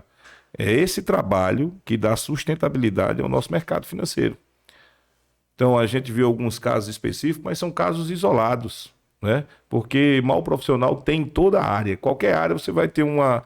Mas são casos o quê? Isolados. Você não pode germinar aquilo ali como se fosse uma praga para todos. Então, assim, a primeira coisa que eu fui cuidar foi da minha independência. Minha independência perante a sociedade, empresas. Você tem uma ideia, você não me vê. Os alunos ficam brincando. Professor, não pode nem sair. Você não me vê em bares, ou em festas da alta sociedade, pode ser futuro cliente. Imagina que eu tiro uma foto com ele, que independência eu terei? Por mais que eu sou independente psicologicamente, mas eu preciso ser independente publicamente. Eu preciso parecer ser independente também. Não é só ser independente psicologicamente. Eu preciso mostrar para a sociedade também. Então a gente se policia bastante. Só que era o que eu queria. Então, se era o que eu queria, era o meu propósito, eu também, como eu disse a vocês, tem um preço a pagar. Você está disposto a pagar esse preço? Por isso que eu digo, paguei o preço, pago até hoje, porque depois que eu descobri que eu passei a ser, o difícil é continuar sendo. Show de bola. Você precisa voltar aqui, porque tem temas sobre auditoria, sobre contabilidade, que eu gostaria de se aprofundar. Porém, eu lhe perguntei, e acho que você falou aí, sobre se as demonstrações têm falado a verdade. Ah, tá. Tem falado a verdade? Eu respondi isso aí, né? Você falou parcialmente sobre, não podemos pegar um caso isolado e achar que a auditoria não tem um papel de credibilizar os relatórios financeiros. Nós temos recentemente o caso das lojas americanas. Deixa eu emendar aqui, para você dar mais ênfase, se os relatórios financeiros, eles de fato, os investidores podem confiar no relatório de auditoria, né? Porque é ele que vai dizer assim, confia que essa empresa tem boas práticas, está trabalhando com estimativas confiáveis, tá? Mas o perfil do auditor é conservador para convalidar as informações contábeis, professor Fábio? Pesquisas já demonstram que depende muito, né? Tem pesquisas que demonstram que o auditor ele é conservador quando o órgão regulador daquele país ele é realmente um órgão mais severo, mais presente, mais participativo. No caso a CVM, aqui no Brasil a gente tem um conceito de baixa regulação. Então imagine, olha, é questão de política de incentivo. Eu sou auditor independente, tenho pouco tempo para auditar minhas demonstrações financeiras. Preciso entregar, porque senão posso ter litígio com a própria CVM ou litígio com o próprio cliente, porque não entreguei no período hábil. E eu entendo que a CVM é um órgão que tem baixa regulação e punição. Ele trabalha com risco. Então, qual é a tendência desse universo, né, de sofrer algum tipo de interferência em detrimento disso? Severa. Tanto é que já foram comprovados em pesquisas que quando vocês têm um órgão regulador com uma regulação mais robusta, é um órgão regulador presente, como por exemplo a SEC, a pós-SOX, né? Claro. A gente percebe que o auditor ele vai muito na postura do órgão regulador. Se o órgão regulador é conservador, ele também é conservador. Por quê? Porque ele está muito preocupado com litígios desses órgãos reguladores. Porque, não vou mentir para você, aqui no Brasil, o Banco Central, que é o baço do auditor, a CVM, que é o coração, a ANEEL vai querer o fígado, entendeu? E outros órgãos, a Anatel vai querer o estômago. Então, assim, é uma pressão. Então, depende muito do órgão regulador. E a gente observa, no caso regulador CVM, a gente ainda observa que ela precisa melhorar muito. A regulação da auditoria do Brasil também precisa melhorar. Porque eu não acredito nessa autorregulação de revisão pelos pares. Por mim, nós tínhamos, e eu estou pesquisando, você sabe que eu estou pesquisando sobre isso, Estados Unidos ele tem uma agência exclusiva para auditar auditores. Então, na minha concepção, eu acho que tem muito mais qualidade as auditorias quando você possui uma agência dedicada, em cima, acompanhando, não daqui a cada 4 anos, mas realmente acompanhando e monitorando. A qualquer momento, esse auditor pode ser fiscalizado. Setinho, professor Fábio Lira precisa voltar. Esse é um tema muito... Porque nós precisamos desmistificar assunto de contabilidade, finanças e auditoria. Mas, por favor. Isso não pode ser um assunto Mas que eu dói. ouvi bem mesmo. Como é o nome? Setinho. Setinho, é? Setinho. Eu chamo ele de Setinho agora. Não, isso é só o Rafael agora. Não. Setinho. Setinho. O diminutivo de sete. Sim. Eu não pude deixar de fazer uma ênfase a esse, né? Sim, o setinho. Você entendeu? Em Setinho. Mas você já passou dessa fase. Agora é Setinho. Professor Fábio, avançando o tempo aqui, cara, você precisa voltar. Esse assunto, tem um assunto polêmico aí dentro da auditoria, da pesquisa em contabilidade. Fala um pouco da tua carreira na academia, você que é um cara que gosta, faz praticamente... Ministra aula mais por terapia do que por recursos, né? E os alunos adoram tuas aulas, umas aulas dinâmicas, motivadoras, inspiradoras. Fala um pouco da tua trajetória na academia, daqui a pouco a gente vai falar de negócios. País, assim, tudo na minha vida, eu tive também uma pessoa que me inspirou.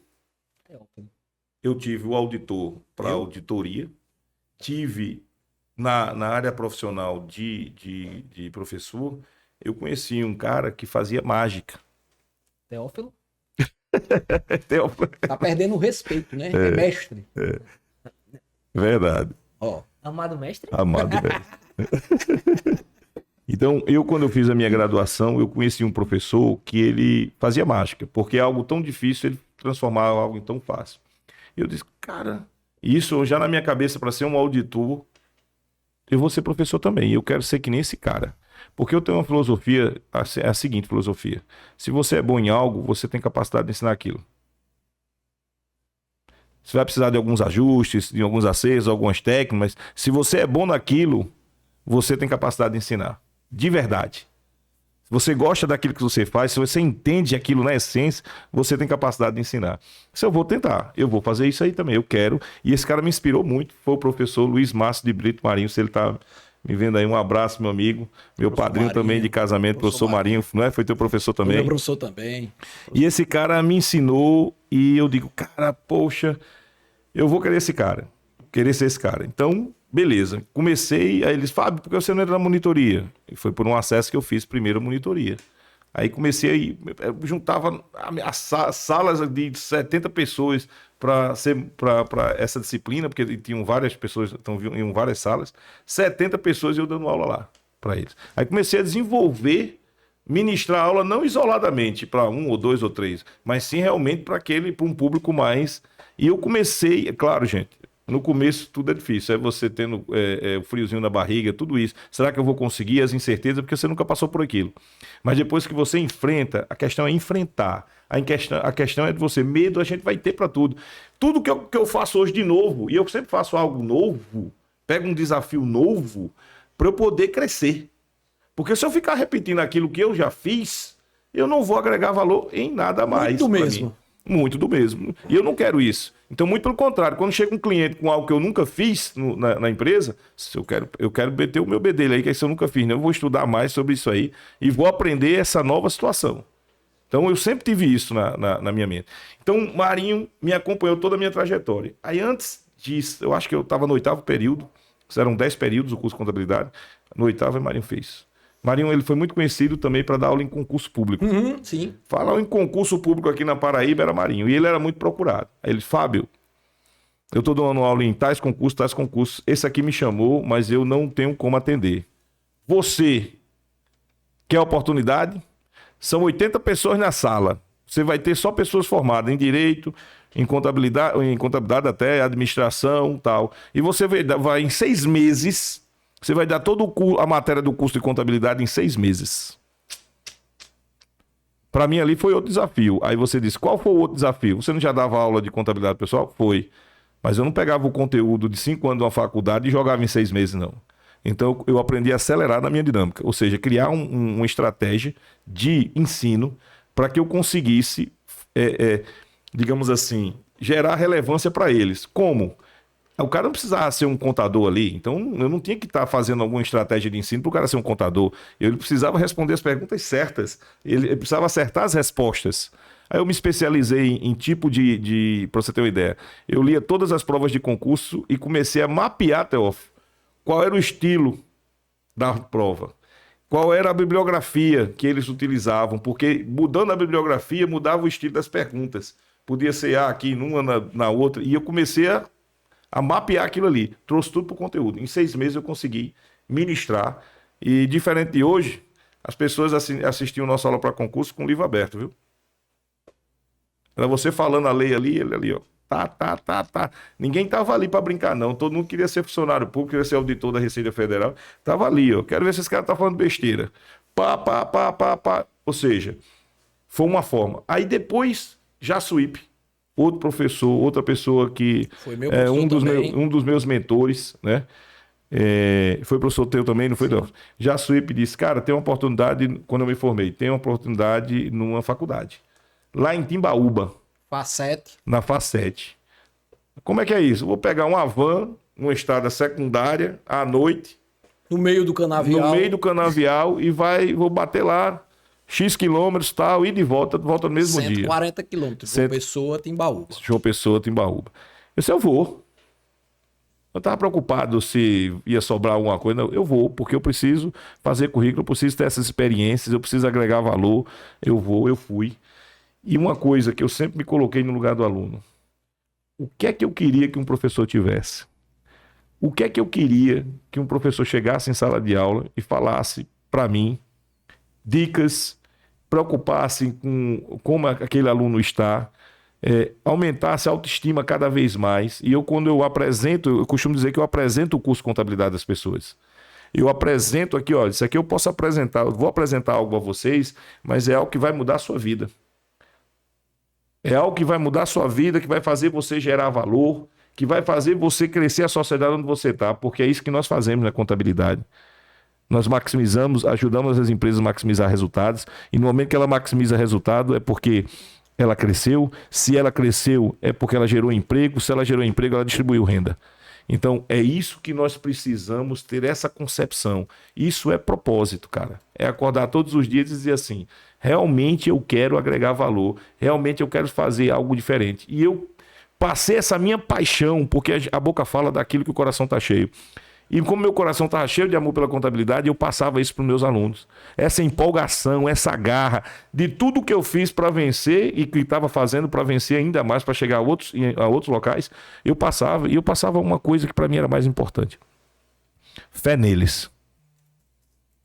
E o aluno pensava assim, se esse cara diz e acredita em mim, por que eu não vou achar que realmente eu consigo? Se ele disse que eu vou conseguir, por que eu não vou conseguir? Eu chegava assim e apontava para o aluno, tu vai ter sucesso. Então, ou seja, eu acredito nos meus alunos, acredito em todas as pessoas que elas podem ser desenvolvidas, gente. O ser humano, ele é fantástico, ele é uma construção, ele está sempre em construção. Basta apenas você querer saber como é que vai moldar esse barro. Infelizmente, a gente não tem os artesãos que a gente precisa na nossa vida. Às vezes ele é moldado de forma irregular, mas lá na frente a gente se ajeita. Mas quando você pega um professor que é um artesão, que molda bem esse aluno, entrega para a sociedade um aluno efetivamente querendo gerar valor, e só quem ganha é a nossa sociedade. Perfeito. Deu 7. Totalmente. 70 vezes 7. É isso aí, Setinho. Daqui a pouco eu explico a questão do 7, tá, gente? Mas o professor Fábio falou numa questão aqui, ó. Olha a história dele. Ele falou do professor Marinho, professor Jaçuípe, do auditor lá da Price, não foi isso? Isso. Professora Lúcia. Só para justificar para vocês e confirmar que nós somos produto do meio. Olha com quem ele se relacionou, olha em quem ele se inspirou. Tá gente de pessoas que agreguem valor, né, Fábio? Pessoas que possam contribuir com a nossa formação. Você poderia dizer que nós somos um pouco de cada pessoa que nós nos inspiramos, pai, mãe, né? Isso, professores, não é isso, professor Fábio? Né? Com certeza. Por exemplo, a gente tem mais dos nossos pais do que nós imaginamos, né? É verdade. É verdade. E eu peguei um pouco do Marinho, peguei um pouco lá desse auditor, peguei um pouco do Jaçuípe. Jaçuípe, para mim, é um mentor, um cara que eu escuto bastante. É um cara que eu me espelhei também. Como palestrante, foi um cara que eu me... disruptivo na Estado da Paraíba. Disruptivo, e principalmente naquele período, eu disse, não, é isso aí, esse cara que eu também... E fora que é um cara que pensa fora da caixa, ele é um cara especial, e às vezes é mal compreendido, mas ele é um cara muito especial. Mas é assim, com as mentes brilhantes. É uma mente muito brilhante. Mal compreendidos. Eu admiro ele demais, você também é seu amigo também, você sabe que ele foi crucial pra gente aí na nossa trajetória. Sim. E não podia ser diferente. Eu sou um pouco de todas as pessoas que passaram na minha vida. Se você desenvolve com a tua aula, minha aula é espelhada um pouco fulano, um pouco ciclano e um pouquinho de mim, do meu DNA. Então eu consegui produzir algo legal, algo que o melhor de cada um, né? Que a gente vai olhando o melhor de cada um e vai colocando numa fórmula, numa única equação. E o produto é muito vantajoso. Com certeza. E é uma virtude, viu, Fábio? Isso que você nos apresenta assim, é uma virtude do ser humano, que é a gratidão. Por mais que em algum momento, um desses mentores, uma dessas inspirações possa ter, em algum momento, a gente mudou a trajetória e o caminho, a gente não pode deixar de ter gratidão por essas pessoas. Foi para um lado, um certo momento eu me magoei com uma certa história, mas gratidão é uma virtude extraordinária do ser humano e percebo que você tem. E falar em gratidão, eu sou muito grato pela sua vida, por estar na minha, primeiramente, sempre agradecer a Deus, mas eu sou grato pela sua vida, né? Acho que eu nunca lhe disse isso olhando assim, olho no olho, como eu sou grato pela sua vida e por esse contexto da nossa história, cara. Obrigado, meu irmão. Obrigado. Sério mesmo, de coração. Acho que a gente teve que montar um podcast, né? Para trazer você, não poderia ser outra pessoa que tivesse aqui. Mas, para a gente avançar aqui, vamos falar aqui, você que iniciou falando aí sobre Fábio Empreendedor, Big Consultoria, conta um pouco da história, a gente tá avançando para a gente falar ainda do Business Day, que 30 de novembro. Então, quando eu estava terminando a faculdade, eu disse, não, cara, eu não vou mais trabalhar para ninguém, não. Saí da empresa de auditoria e fui montar um negócio, que era uma empresa de contabilidade, com uma mentalidade bem diferente do que estava sendo apresentado na época. Por quê? Porque contador não fazia marketing. Talvez se o contador fizesse marketing naquela época, sempre vinha uma linha tênue a questão de falta de ética, ou seja, crenças limitantes. Então você vê, o que é que você vê hoje aí? Você vê mais mentoria na área de marketing, mas me desculpe, mas eu levei porrada lá atrás. Hoje as pessoas realizam marketing na área de contabilidade e como a mentalidade modificou, mas eu garanto que eu fui um dos desbravadores de mudar, porque dei a cara para bater. Então, contador que aparecia muito, contador que aparecia bastante, e por crenças limitantes, né? A pessoa tinha um poder de comunicação diferente dos demais, aquela coisa toda. Então, isso, de certa forma, deixava você meio isolado, que a maior parte daquela sociedade não era dessa forma. Muito pelo contrário, gostava de ficar atrás de birô, né? Então, as crenças limitantes dessas pessoas fizeram com que, tentaram, né, em tese, fazer com que a gente, digamos assim, fosse muito criticado no início. Mas eu nunca me abalei com isso, não. Sabe por quê? Porque eu tinha uma forma de pensar, acreditava nessa forma de pensar, e graças a Deus essa forma de pensar aqui, pelo menos eu estava certo, né? Porque todos depois vieram fazer. Todos depois vieram a realizar isso aí. Então eu digo, não, vamos abrir de uma forma diferente. Como é uma forma diferente? Quando eu cheguei no mercado, na mercado de auditoria, eu digo, não, eu estava olhando para o contador e olhando para o contador, um cara que calcula impostos. Poxa, cara, o quanto um profissional de contabilidade pode agregar na vida e nos negócios das pessoas, e ele está sendo subutilizado dessa forma. E aí eu comecei a me perguntar, por que isso? É pela ignorância da sociedade? Ou talvez seja pelo comportamento que nós profissionais estamos nos posicionando no mercado? Então eu vou me posicionar de forma diferente. Então no momento que você faz isso, você chama atenção. Você chama atenção. E quando você chama a atenção do mercado, chama também a atenção da concorrência. E as críticas chegam, mas você tem que se manter naquele ponto. E uma coisa que eu tinha para mim, eu digo, olha, eu vou vender prosperidade, eu vou vender melhoria da tua empresa. Então eu vou vender e eu vou fazer uso da contabilidade para você alcançar isso. Então no começo foi dizendo assim, quem conhece Fábio? Ninguém. Né? Tá no começo do mercado. Os grandes bambamãs da contabilidade aqui na Paraíba, ninguém conhece. O que eu faço, hein? Naquela época a gente não tinha Instagram, não tinha Facebook, não era pra gente divulgar a nossa imagem. Quase que não tinha tecnologia. Quase que não tinha tecnologia. Poxa, o que é que eu faço? Já sei. Vou passar nas faculdades, vou passar nas organizações e vou pedir para dar palestra. É isso que você está escutando, hein, gente? Eu vou pedir para dar palestra. Amanhã eu vou ser um palestrante de renome e vou cobrar para as minhas palestras. Mas antes eu vou pedir. Sabe por quê? Porque eu fiz o uso do marketing. O marketing, eu sou um produto. E como produto eu preciso ser vendido. Para ser vendido eu tenho que me fazer necessário. Mas quem me conhece? Eu tinha que me apresentar. A cada palestra, 300, 400 pessoas, era uma venda. Eu me vendia o que realmente eu entendo o que é o produto, o que é a contabilidade. E isso encantava. Eu me lembro que meu pai dizia, meu filho, você é abestalhado. Olha as crenças. Meu filho, você é abestalhado. Você escutando isso do seu pai. Mas por que, meu pai? Aí ele dizia assim, você vai dar palestra de graça. Você estudou tanto, vai dar palestra de graça. E eu disse a ele, de graça não. Eu estou ganhando alguma coisa. Talvez eu só não consiga enxergar o ativo intangível que eu estou ganhando. Estou pagando o preço. Estou pagando o preço. E aquilo ali era como se fosse lead. Eu ficava com 10 daqueles 400, 10 pessoas, 10 contratos. E por aí foi. Eu tomo palestra, pedi para dar palestra, eu queria ser conhecido, tanto é que me passei a ser conhecido rapidamente naquelas situações. E eu não tinha uma internet, a gente não tinha essa situação. Então, eu aparecia muito e essa foi uma das estratégias que eu fiz. E eu vendia contabilidade realmente para tomada de decisão. Eu não queria cliente que não viesse fazer contabilidade. Negócio de livro caixa, de só a parte fiscal. Não é o perfil do meu cliente. Nem eu vou poder te atender.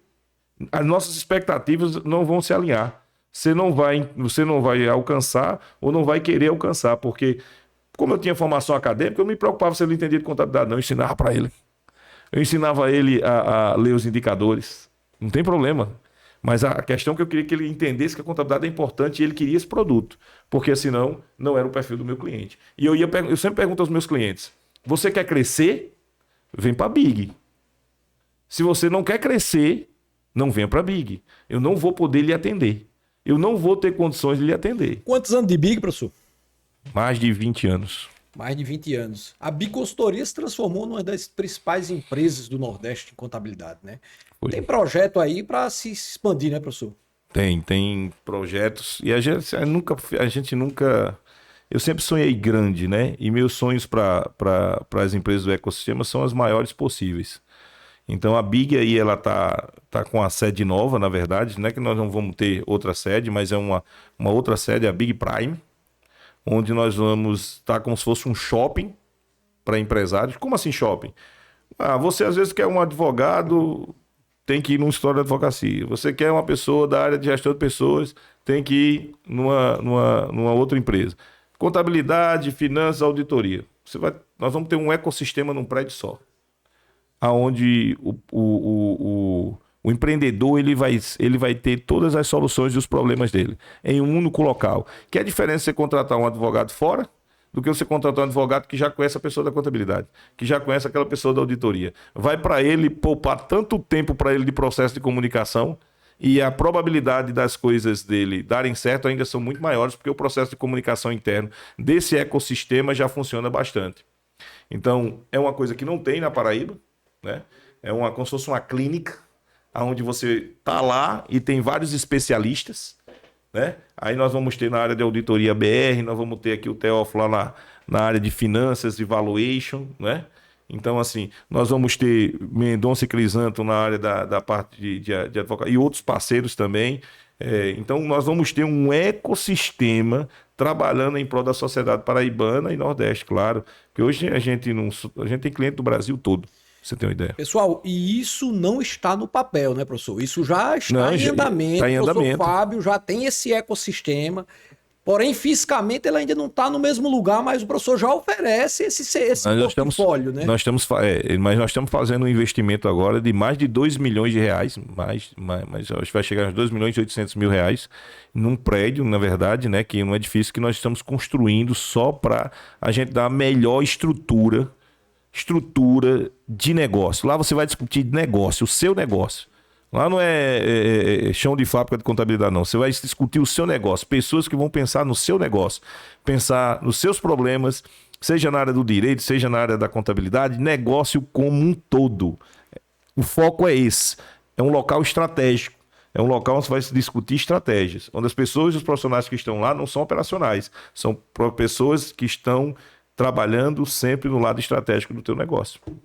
Show de bola. O professor Fábio, ele se preocupa também com o ambiente, né, professor? Ali, um ambiente interno, seus funcionários, a forma que você trata aquela galera. Eu recentemente acompanhei o lançamento do Manual de Cultura e fala um pouco, assim, desse trabalho, assim, que eu vejo você querendo inspirar, você já faz por natureza. Mas é o zelo, é o cuidado com a equipe que você tem, professor. Não, mas não podia ser diferente. Só abrindo parênteses, está dentro do trabalho que o professor, dentro desse portfólio que o professor tem, ele só tem essa condição de crescer, de montar esses braços de serviço, porque ele cuida da equipe, tá, gente? Ele cuida das pessoas, mas ele transforma os processos em soberania. E não tinha como ser diferente, porque assim, eu sempre imaginei, se é um sonho que esse sonho, ele vai se tornar muito pesado para ser realizado. Mas se eu chamo várias pessoas para esse sonho, e aí quando eu chamo para dentro de um projeto onde as pessoas estão inseridas nesse projeto. Elas se sentem que pertencem ao projeto. Que elas pertencem a um projeto, pertencem a um lugar, pertencem àquela geração de valor. É totalmente diferente. E um dos nossos valores lá, que você sabe muito bem disso, é cuidar das pessoas. Então, nós temos uma cultura e trabalhamos muito essa cultura. E, ó, gente, não é assim... A cultura tem que estar trabalhada todo dia, toda hora, todo momento. Os valores que a empresa tem. Não é deixar no papel a missão e visão, não. Isso tem que estar incorporado aqui. Por isso que nós fazemos 5 eventos de culturas no ano. São por trimestre, né? E nós temos um anual. Então, nós trabalhamos diariamente essa parte da cultura da empresa. A cultura é a religião da empresa. É onde vai direcionar a todos aqueles colaboradores e a direção a um único propósito, de gerar resultado, de gerar valor e de alcançar as metas da empresa. Eu sempre digo para os meus funcionários, vocês não trabalham para mim, vocês trabalham para vocês, gente. Vocês têm que sair de casa dizendo assim, eu trabalho para você, eu trabalho é para mim. Por quê? Porque se eu trabalho bem, é a imagem daquela pessoa que está sendo gerada valor na sociedade. Então não acha que você trabalha para alguém, tem que trabalhar para você. Se você construir uma casa, se você fosse pedreiro e se você descobrisse que aquela casa você ia construir para você, como é que você ia construir aquela casa? Muito melhor. Então, sim, meu amigo, trabalhe para você, trabalhe sabendo que você tem uma vida profissional, um caminho todinho a ser construído, uma carreira a ser construída. Você não pode ser mais ou menos, vai ser um profissional mais ou menos, é o teu nome, é a tua representação social aquilo ali. Então, não existe isso. Então, por isso a gente fortalece muito nossa cultura. Então, o que é a cultura? É todo mundo pensando da mesma forma, com base naqueles valores e indo para o mesmo caminho, com base naquela visão. E a forma e o propósito que se tem, todo mundo tem, que é a missão. Então nós trabalhamos muito isso. E olha, eu vou dizer uma coisa a você. Eu tinha crenças limitantes por ser da área de finanças. Eu não explorava bem... Foco só no resultado. Foco só no resultado. Então, ou seja, isso me limitava a crescer. A crescer. Quando eu percebi... Então eu mudei meu mindsetzinho assim. Eu disse, não, vamos virar essa chave aqui e vamos botar como valor cuidar das pessoas. Se você, eu trago as pessoas, não falo como chefe, eu falo como líder. Eu falo para o sistema límbico dela, que é o emocional. Ou seja, nós vamos fazer isso aqui porque vai ser massa, tu vai me ajudar e esse resultado aqui, parte dele foi você que conseguiu. Veja o que você gerou. Eu não falo minha empresa. Eu sempre falo, e todos sabem disso, trabalham comigo, nossa empresa. Porque a empresa é nossa. Eu não construí ela sozinho, não. Eu posso estar no contrato social, mas... eles também estão gravados em várias outras partes daquela empresa. Principalmente no resultado. Então a gente faz muito esse trabalho, até no Manual de Cultura, eu até me vesti lá do Capitão América, mas na verdade é uma simbologia, que o Capitão América era o primeiro Vingador, né? O mais velho dos Vingadores e era o líder dos Vingadores. Então eu me vesti Capitão América, todo mundo achou que eu ia pagar um mico de Capitão América sozinho. Eu peguei a foto de cada um, e fiz na inteligência artificial um Vingador. E a gente apresentou isso lá para eles e eu coloquei a simbologia que nós somos herói dos nossos clientes. Eles contam com a gente para resolver os problemas dele, para salvar eles de várias situações que às vezes, muitas vezes, colocada pelo fisco, colocada ainda por uma sociedade que nós temos aqui muito burocrática. E ele conta com a gente para sobreviver nesse mercado. Então nós somos heróis, vocês precisam se sentir heróis, vocês precisam se sentir valorizados pelo que vocês conseguem gerar de valor para essas empresas. Vocês precisam ter essa percepção, mudem a forma de vocês visualizarem o mundo. Vocês são muito mais do que vocês acham que vocês são. Se alguém chegou um dia para você e disse que você não ia ser ninguém, peguem, por mais que seja uma pessoa muito representativa na sua vida, pegue isso do lado. Chama outra pessoa que está aí dentro, que é a sua pessoa interna, que lhe conhece, que conhece você mais do que ninguém e começa a gerar resultado. Não deixe de dizer, não permita. Eu tinha uma fama de quê? Eu falei de quê? Ou o cara brigão ou era doido, né? Não era isso, o doido? Exatamente. É o doido. O doido, né? E eu vi isso muito da minha família às vezes, né? E às vezes eu podia escutar aquilo ali, por isso que eu digo, pai, mãe, falem de forma sempre positiva para os seus filhos. É isso aí. Não denegrinam na hora de chamar com expressões de baixo calão o filho, porque às vezes o seu pai chamou você disso, sua mãe chamava você disso, e você repercute, né? Você repete aquele modelo, né? Então entenda, não faça isso, porque no momento que você, que é uma pessoa tão importante para seu filho, tá tratando ele, menosprezando ele, depreciando ele, ele vai se sentir depreciado. Então é muito importante que o pai e a mãe diga, olhando no olho dos seus filhos, que eles são o cara. Que eles têm o valor deles, que eles vão conseguir tudo o que eles quiserem. Basta apenas acreditar e que você acredita neles. Que eu acho que às vezes é o principal. Precisa escutar de um pai, escutar de uma mãe, escutar de um ente querido, escutar de um irmão mais velho, que uma pessoa que é referência para a pessoa. Então, precisa escutar. Você é capaz, tá? E às vezes a gente esquece de falar isso para as pessoas que estão do lado. Tanto é que lá na empresa a gente criou um processo bem que chama-se combustível power, big combustível. Então, na hora que tu fez alguma coisa legal lá na empresa, tu ajudou um colaborador.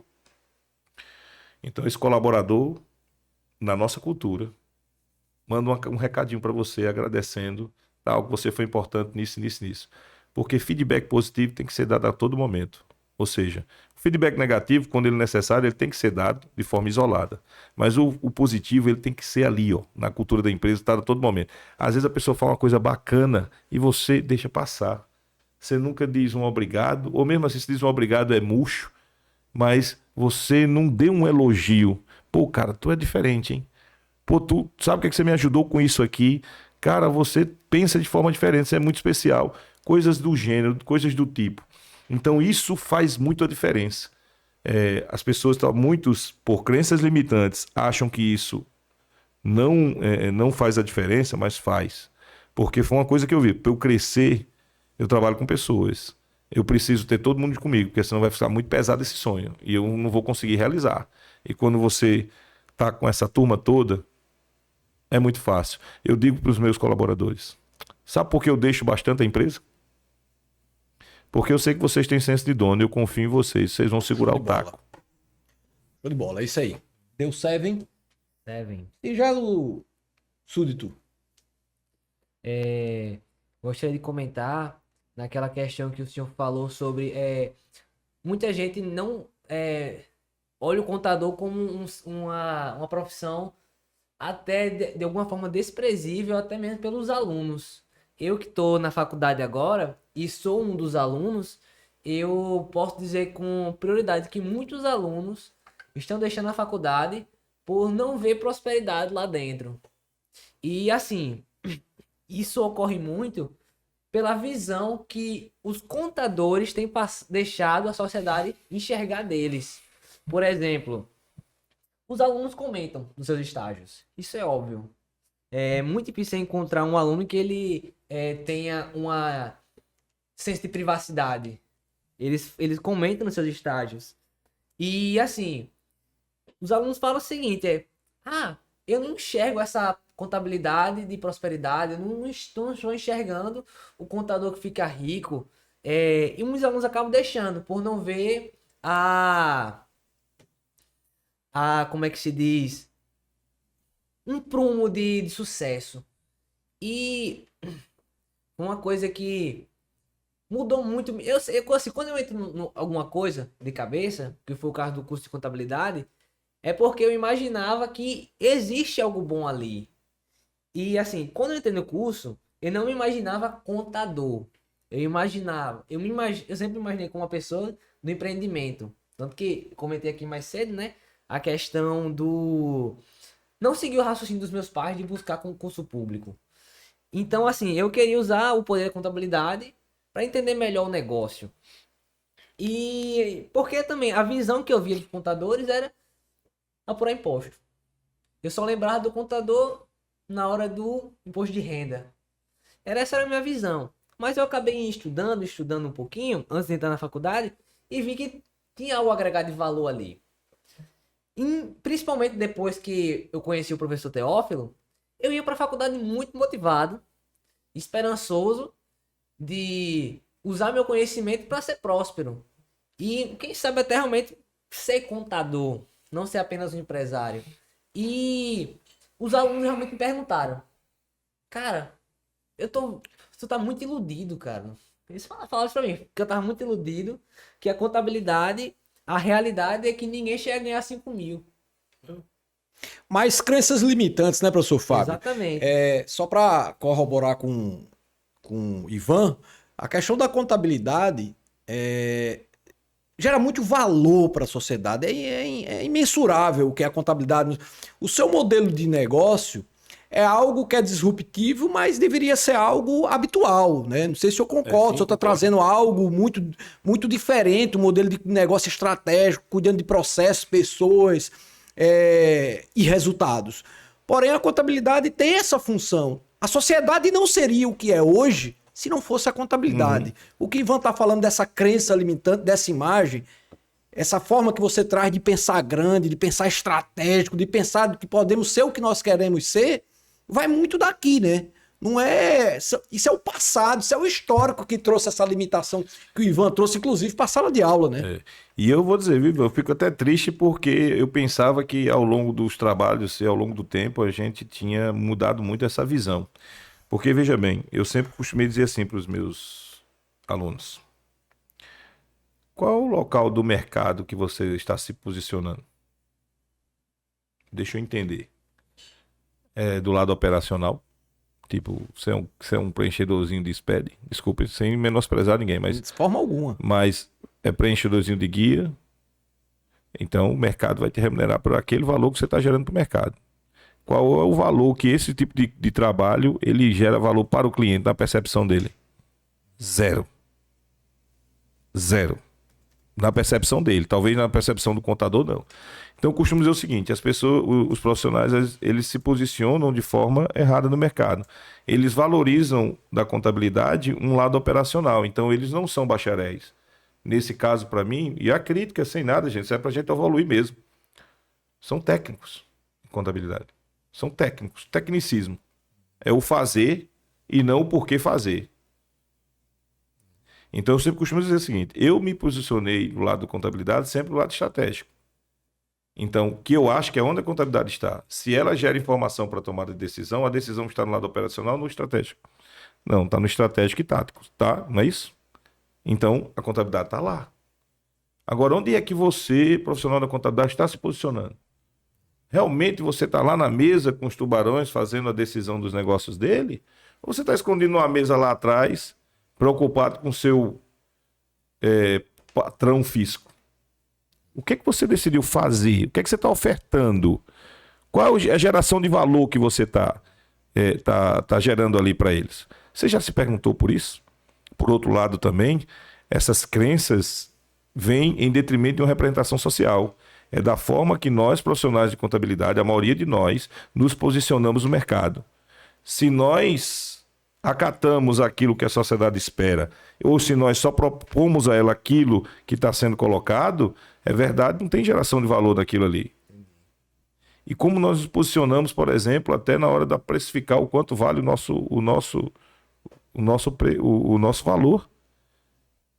A pessoa, eu costumo dizer, cuidado que você, quando se abaixa demais, o fundo aparece. Se você não dá valor ao que você faz, como você acha que você quer um terceiro lhe valorizar? Que quem está desvalorizando é você. Eu gosto de um perfil de cliente, eu tenho um determinado perfil de cliente, eu tenho uma frase comigo. Quando chega um cliente lá na empresa, vai dar um honorário, ó, lá em cima. Só que ele não é o perfil de cliente da minha empresa. Eu não vou conseguir atendê-lo. Por quê? Esse cara não vai conseguir entender, nem vai querer entender, tem crenças limitantes, não quer e acha que aquilo da forma como ele faz, administra a empresa dele é a forma correta. E, consequentemente, eu não vou conseguir atender a ele e isso vai repercutir que ele nunca culpa ele, culpa o terceiro. Não é isso? O profissional de contabilidade. Eu tenho uma concepção na hora que vou fazer negócio. Eu era feliz sem você. Eu só quero o cliente que eu seja mais feliz. Agora, diminuir a felicidade que eu já tenho, eu não quero. Os profissionais, às vezes, nem na hora de uma negociação, sabem se portar para negociar. não sabem dar valor ao seu trabalho. E tudo isso faz uma diferença enorme. Então, assim, entenda. Primeira pergunta que eu faço. O que é que você está exportando aí para a sociedade? Que tipo de conhecimento é o que você está ofertando para a sociedade? Eu sempre quis ofertar as coisas tops para as grandes empresas. Das grandes trazer para as menores, mas eu estava lá, ó. Eu estava me posicionando, eu só fazia curso de coisa topada. Ah, mas não tem as grandes empresas. Isso não vai ter não, nunca não aqui não? E aqui não pode ter uma filial que a outra está lá e vai ter oportunidade para ir em outro local? Tanto é que vocês, não sei se você sabe, mas nós, sendo uma empresa brasileira, não é uma Big Four, a nossa empresa de auditoria, mas nós temos clientes multinacionais. Nós trabalhamos com clientes multinacionais do México, de Portugal, e agora nós vamos trabalhar com multinacionais americanas. Nós somos, cara. Quando eu fui dar aula, quando eu dou aula lá em São Paulo, no treinamento para banco, que é uma das minhas áreas de especialidade da instituição financeira, eu termino o treinamento, eu não boto meu currículo, no final eu boto meu currículo. Aí a pessoa levanta, mas rapaz, isso é do Nordeste e tem essa gama de conhecimento, eu brinco com eles. Nós sofremos, mas nós estudamos. Isso aí. Estamos chegando na reta final, né? Professor, além de empresário, professor, lutador de boxe, ainda está aí no segundo ano de um projeto. Lutador de boxe mesmo, né? Porque já fez 2 lutas, né? Fez 2 lutas e... Ainda estou recebendo... Você agora desafiou Minotouro, né? Minotouro tá chegando aí. Tá chegando aí. Foi desafiado. Tá no contrato dele também. Não me bata. E o professor Fábio, com esse estilo, com esse modelo de negócio, gente, nós precisamos pensar a contabilidade desta forma, de maneira disruptiva, grande, valiosa.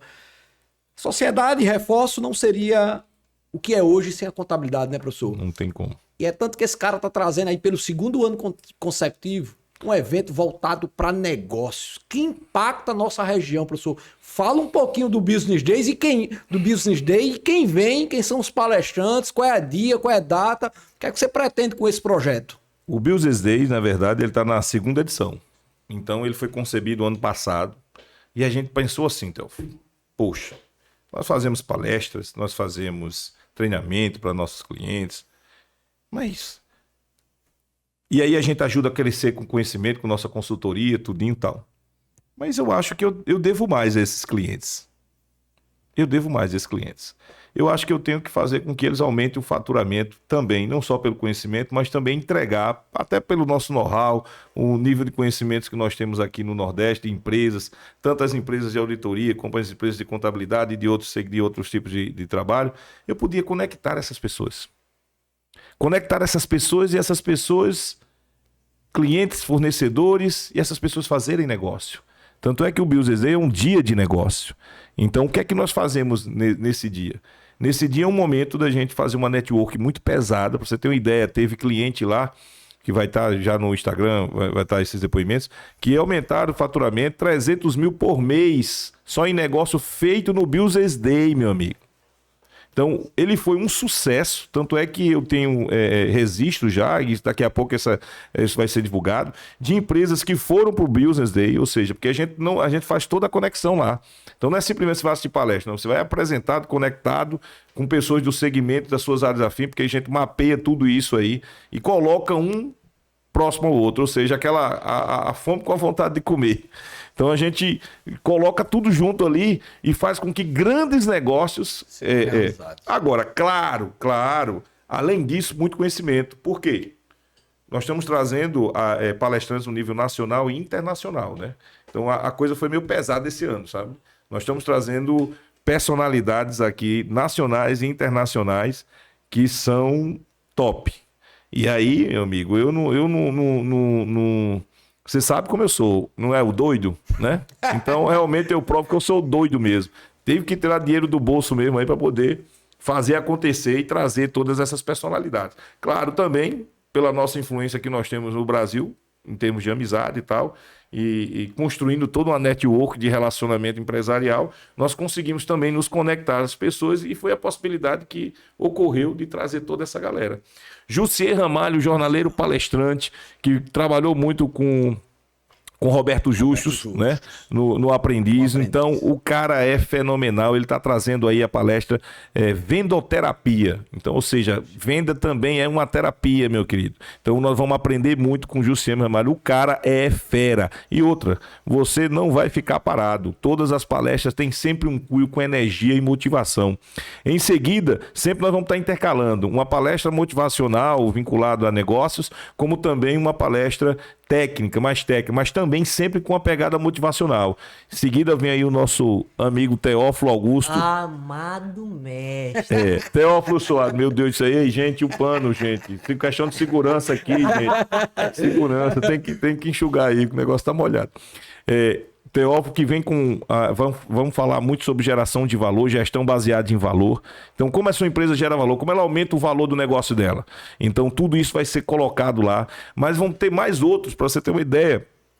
Nós vamos ter Felipe Martins Wizard, ou seja, o filho de Carlos Wizard, o herdeiro do trono bilionário, que desenvolveu o método trade e vai estar falando aqui pra gente sobre esse método. Então é imperdível. Nós vamos ter Rogério Minotouro, é a galera que gosta da luta aí, e ele vai ensinar aqui aos empreendedores, na verdade, a ter uma mentalidade campeã. Porque tanto o empreendedor ele é solitário, ele tem um mundo solitário em determinado momento, que é o momento da decisão, como também os lutadores têm. Então ele vai trazendo toda aquela experiência, transformando isso e trazendo isso para a vida empresarial. E vai ser um momento ímpar.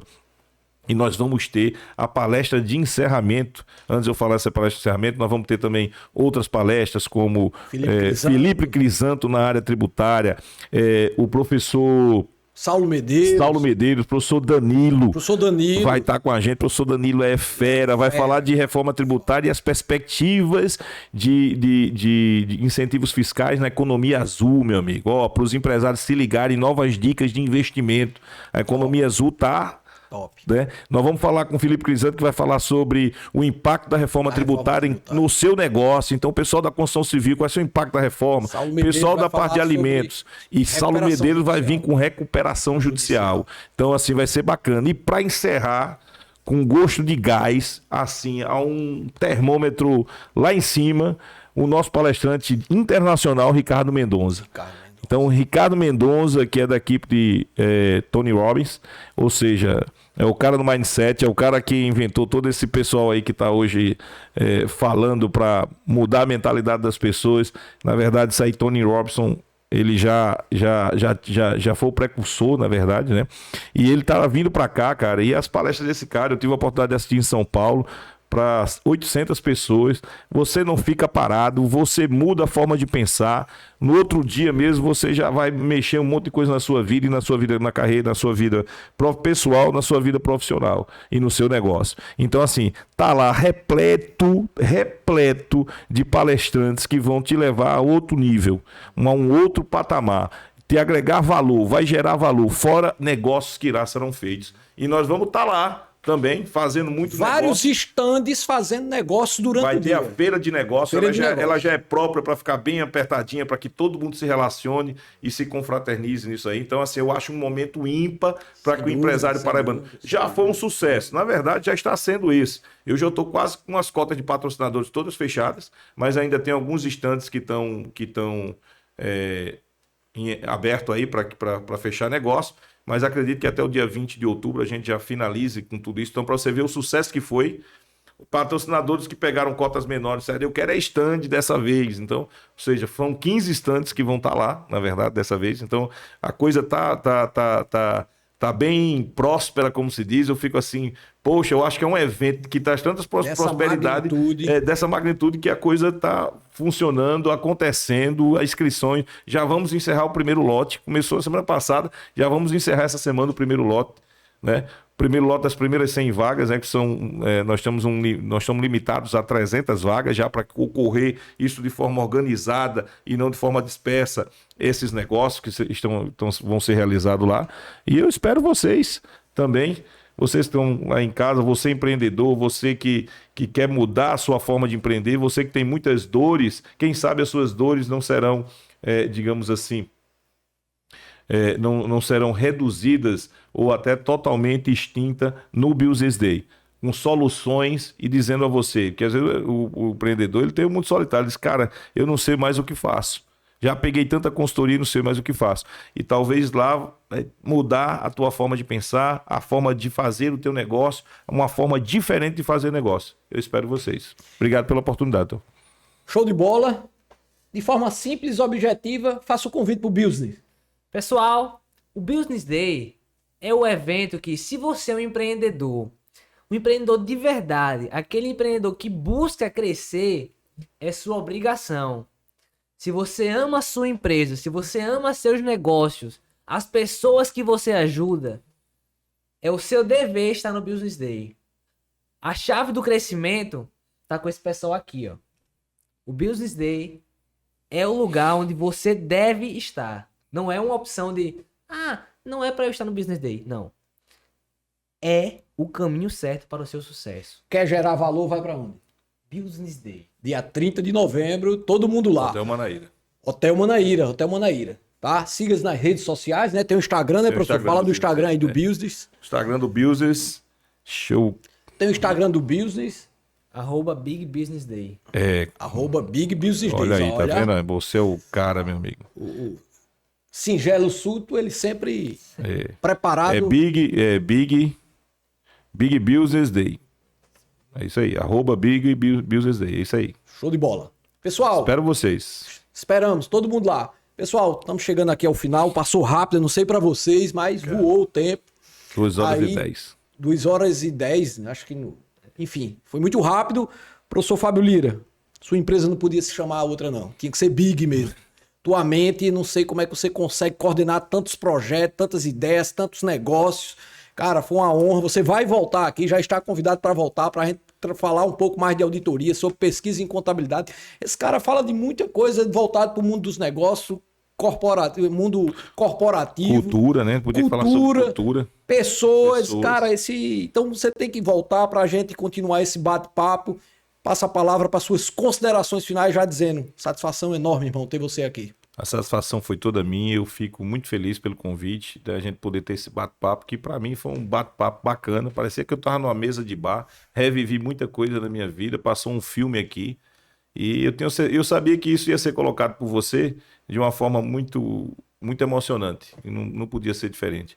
E aí o pessoal que está nos ouvindo, eu espero que a gente tenha agregado um pouco com a nossa história, com a nossa vida, né? Com as nossas decisões, né? E só quero dizer pro pessoal, acreditem em vocês. Não precisa ninguém acreditar em vocês, não. Vocês é que precisam acreditar em vocês. Tenha fé em Deus primeiramente e depois tenham fé em vocês, que vocês vão alcançar o objetivo de vocês. Acreditem. Muito obrigado. Show de bola, meu amigo. Betinho, Singelo Suto, suas palavras finais. É uma honra estar aqui entre giants, entre gigantes. Giants, isso. Estar aqui Eu sou entre Fábio gigantes. Giants. Porque Somos Giants. somos giants. Giants. Então é uma honra para mim a oportunidade, primeiramente, que Deus me deu e esse braço que Teófilo me proporcionou de estar conhecendo pessoas como o Fábio Lira, aprendendo como o Fábio Lira.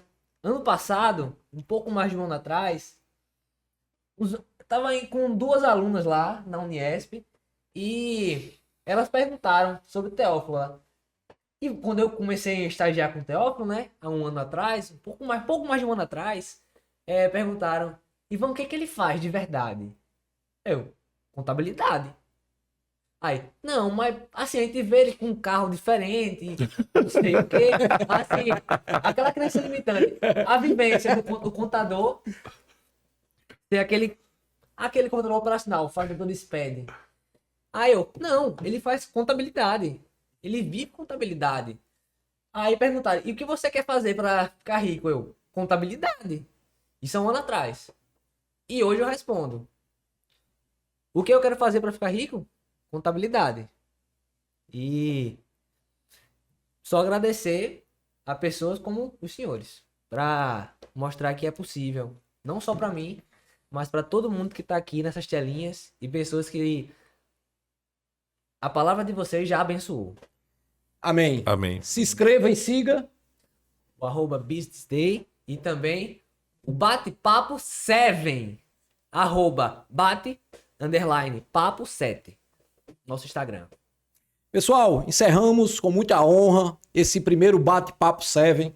Falar para vocês que essa origem do Bate-Papo 7, o 7 ele surge de uma relação muito oportuna para mim, digo que foi um presente de Deus, viu, professor Fábio? O 7 eu nasci no dia 7 de 77 e eu tenho algumas coincidências muito saborosas. O meu amigo nasceu no mês 7, o meu pai 77. no mês 7 de 77, o meu pai nasceu no mês 7, o meu tio Paulo Soares, o qual eu tenho uma gratidão muito grande, professor tio Paulo, obrigado mesmo, foi o senhor que me inseriu na contabilidade, no seu escritório de contabilidade, sou muito grato por lhe devendo uma visita.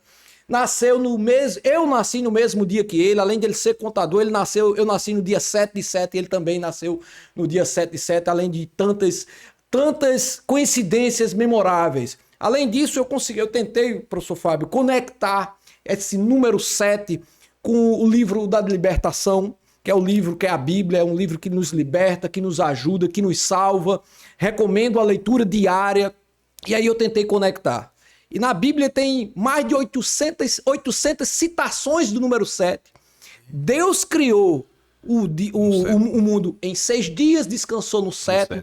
Tem outra história maravilhosa que remete muito a tudo isso que você contou, que é a história de José, que fala que ele teve uma visão profética, né? De 7 dias de 7 anos de abundância e 7 anos de escassez. Ele revelou para o faraó, José, que foi governador do Egito, e o número 7 presente muito forte ali. Então eu não busquei só um número só. Eu busquei relacionar ele com aquele que é supremo, que é maior sobre tudo, que nos coordena, que é nosso general. É tudo sobre nossa vida e eu tenho certeza que você também tem essa devoção ao nosso Deus, a Jesus Cristo. Por isso eu quis conectar o 7, o bate-papo 7, que é o número da perfeição. E tá lá em Gênesis capítulo 1, versículo 26, criei o homem e a mulher à minha imagem e semelhança. É uma promessa, devemos seguir e não tem como dar errado, como o professor Fábio, que é próspero, que é um cara dinâmico e contribuiu bastante. Professor, tamo junto, irmão. Tamo junto. Valeu, até a próxima, gente. Bate-papo 7, nos siga aí nas redes. Show. Show de bola.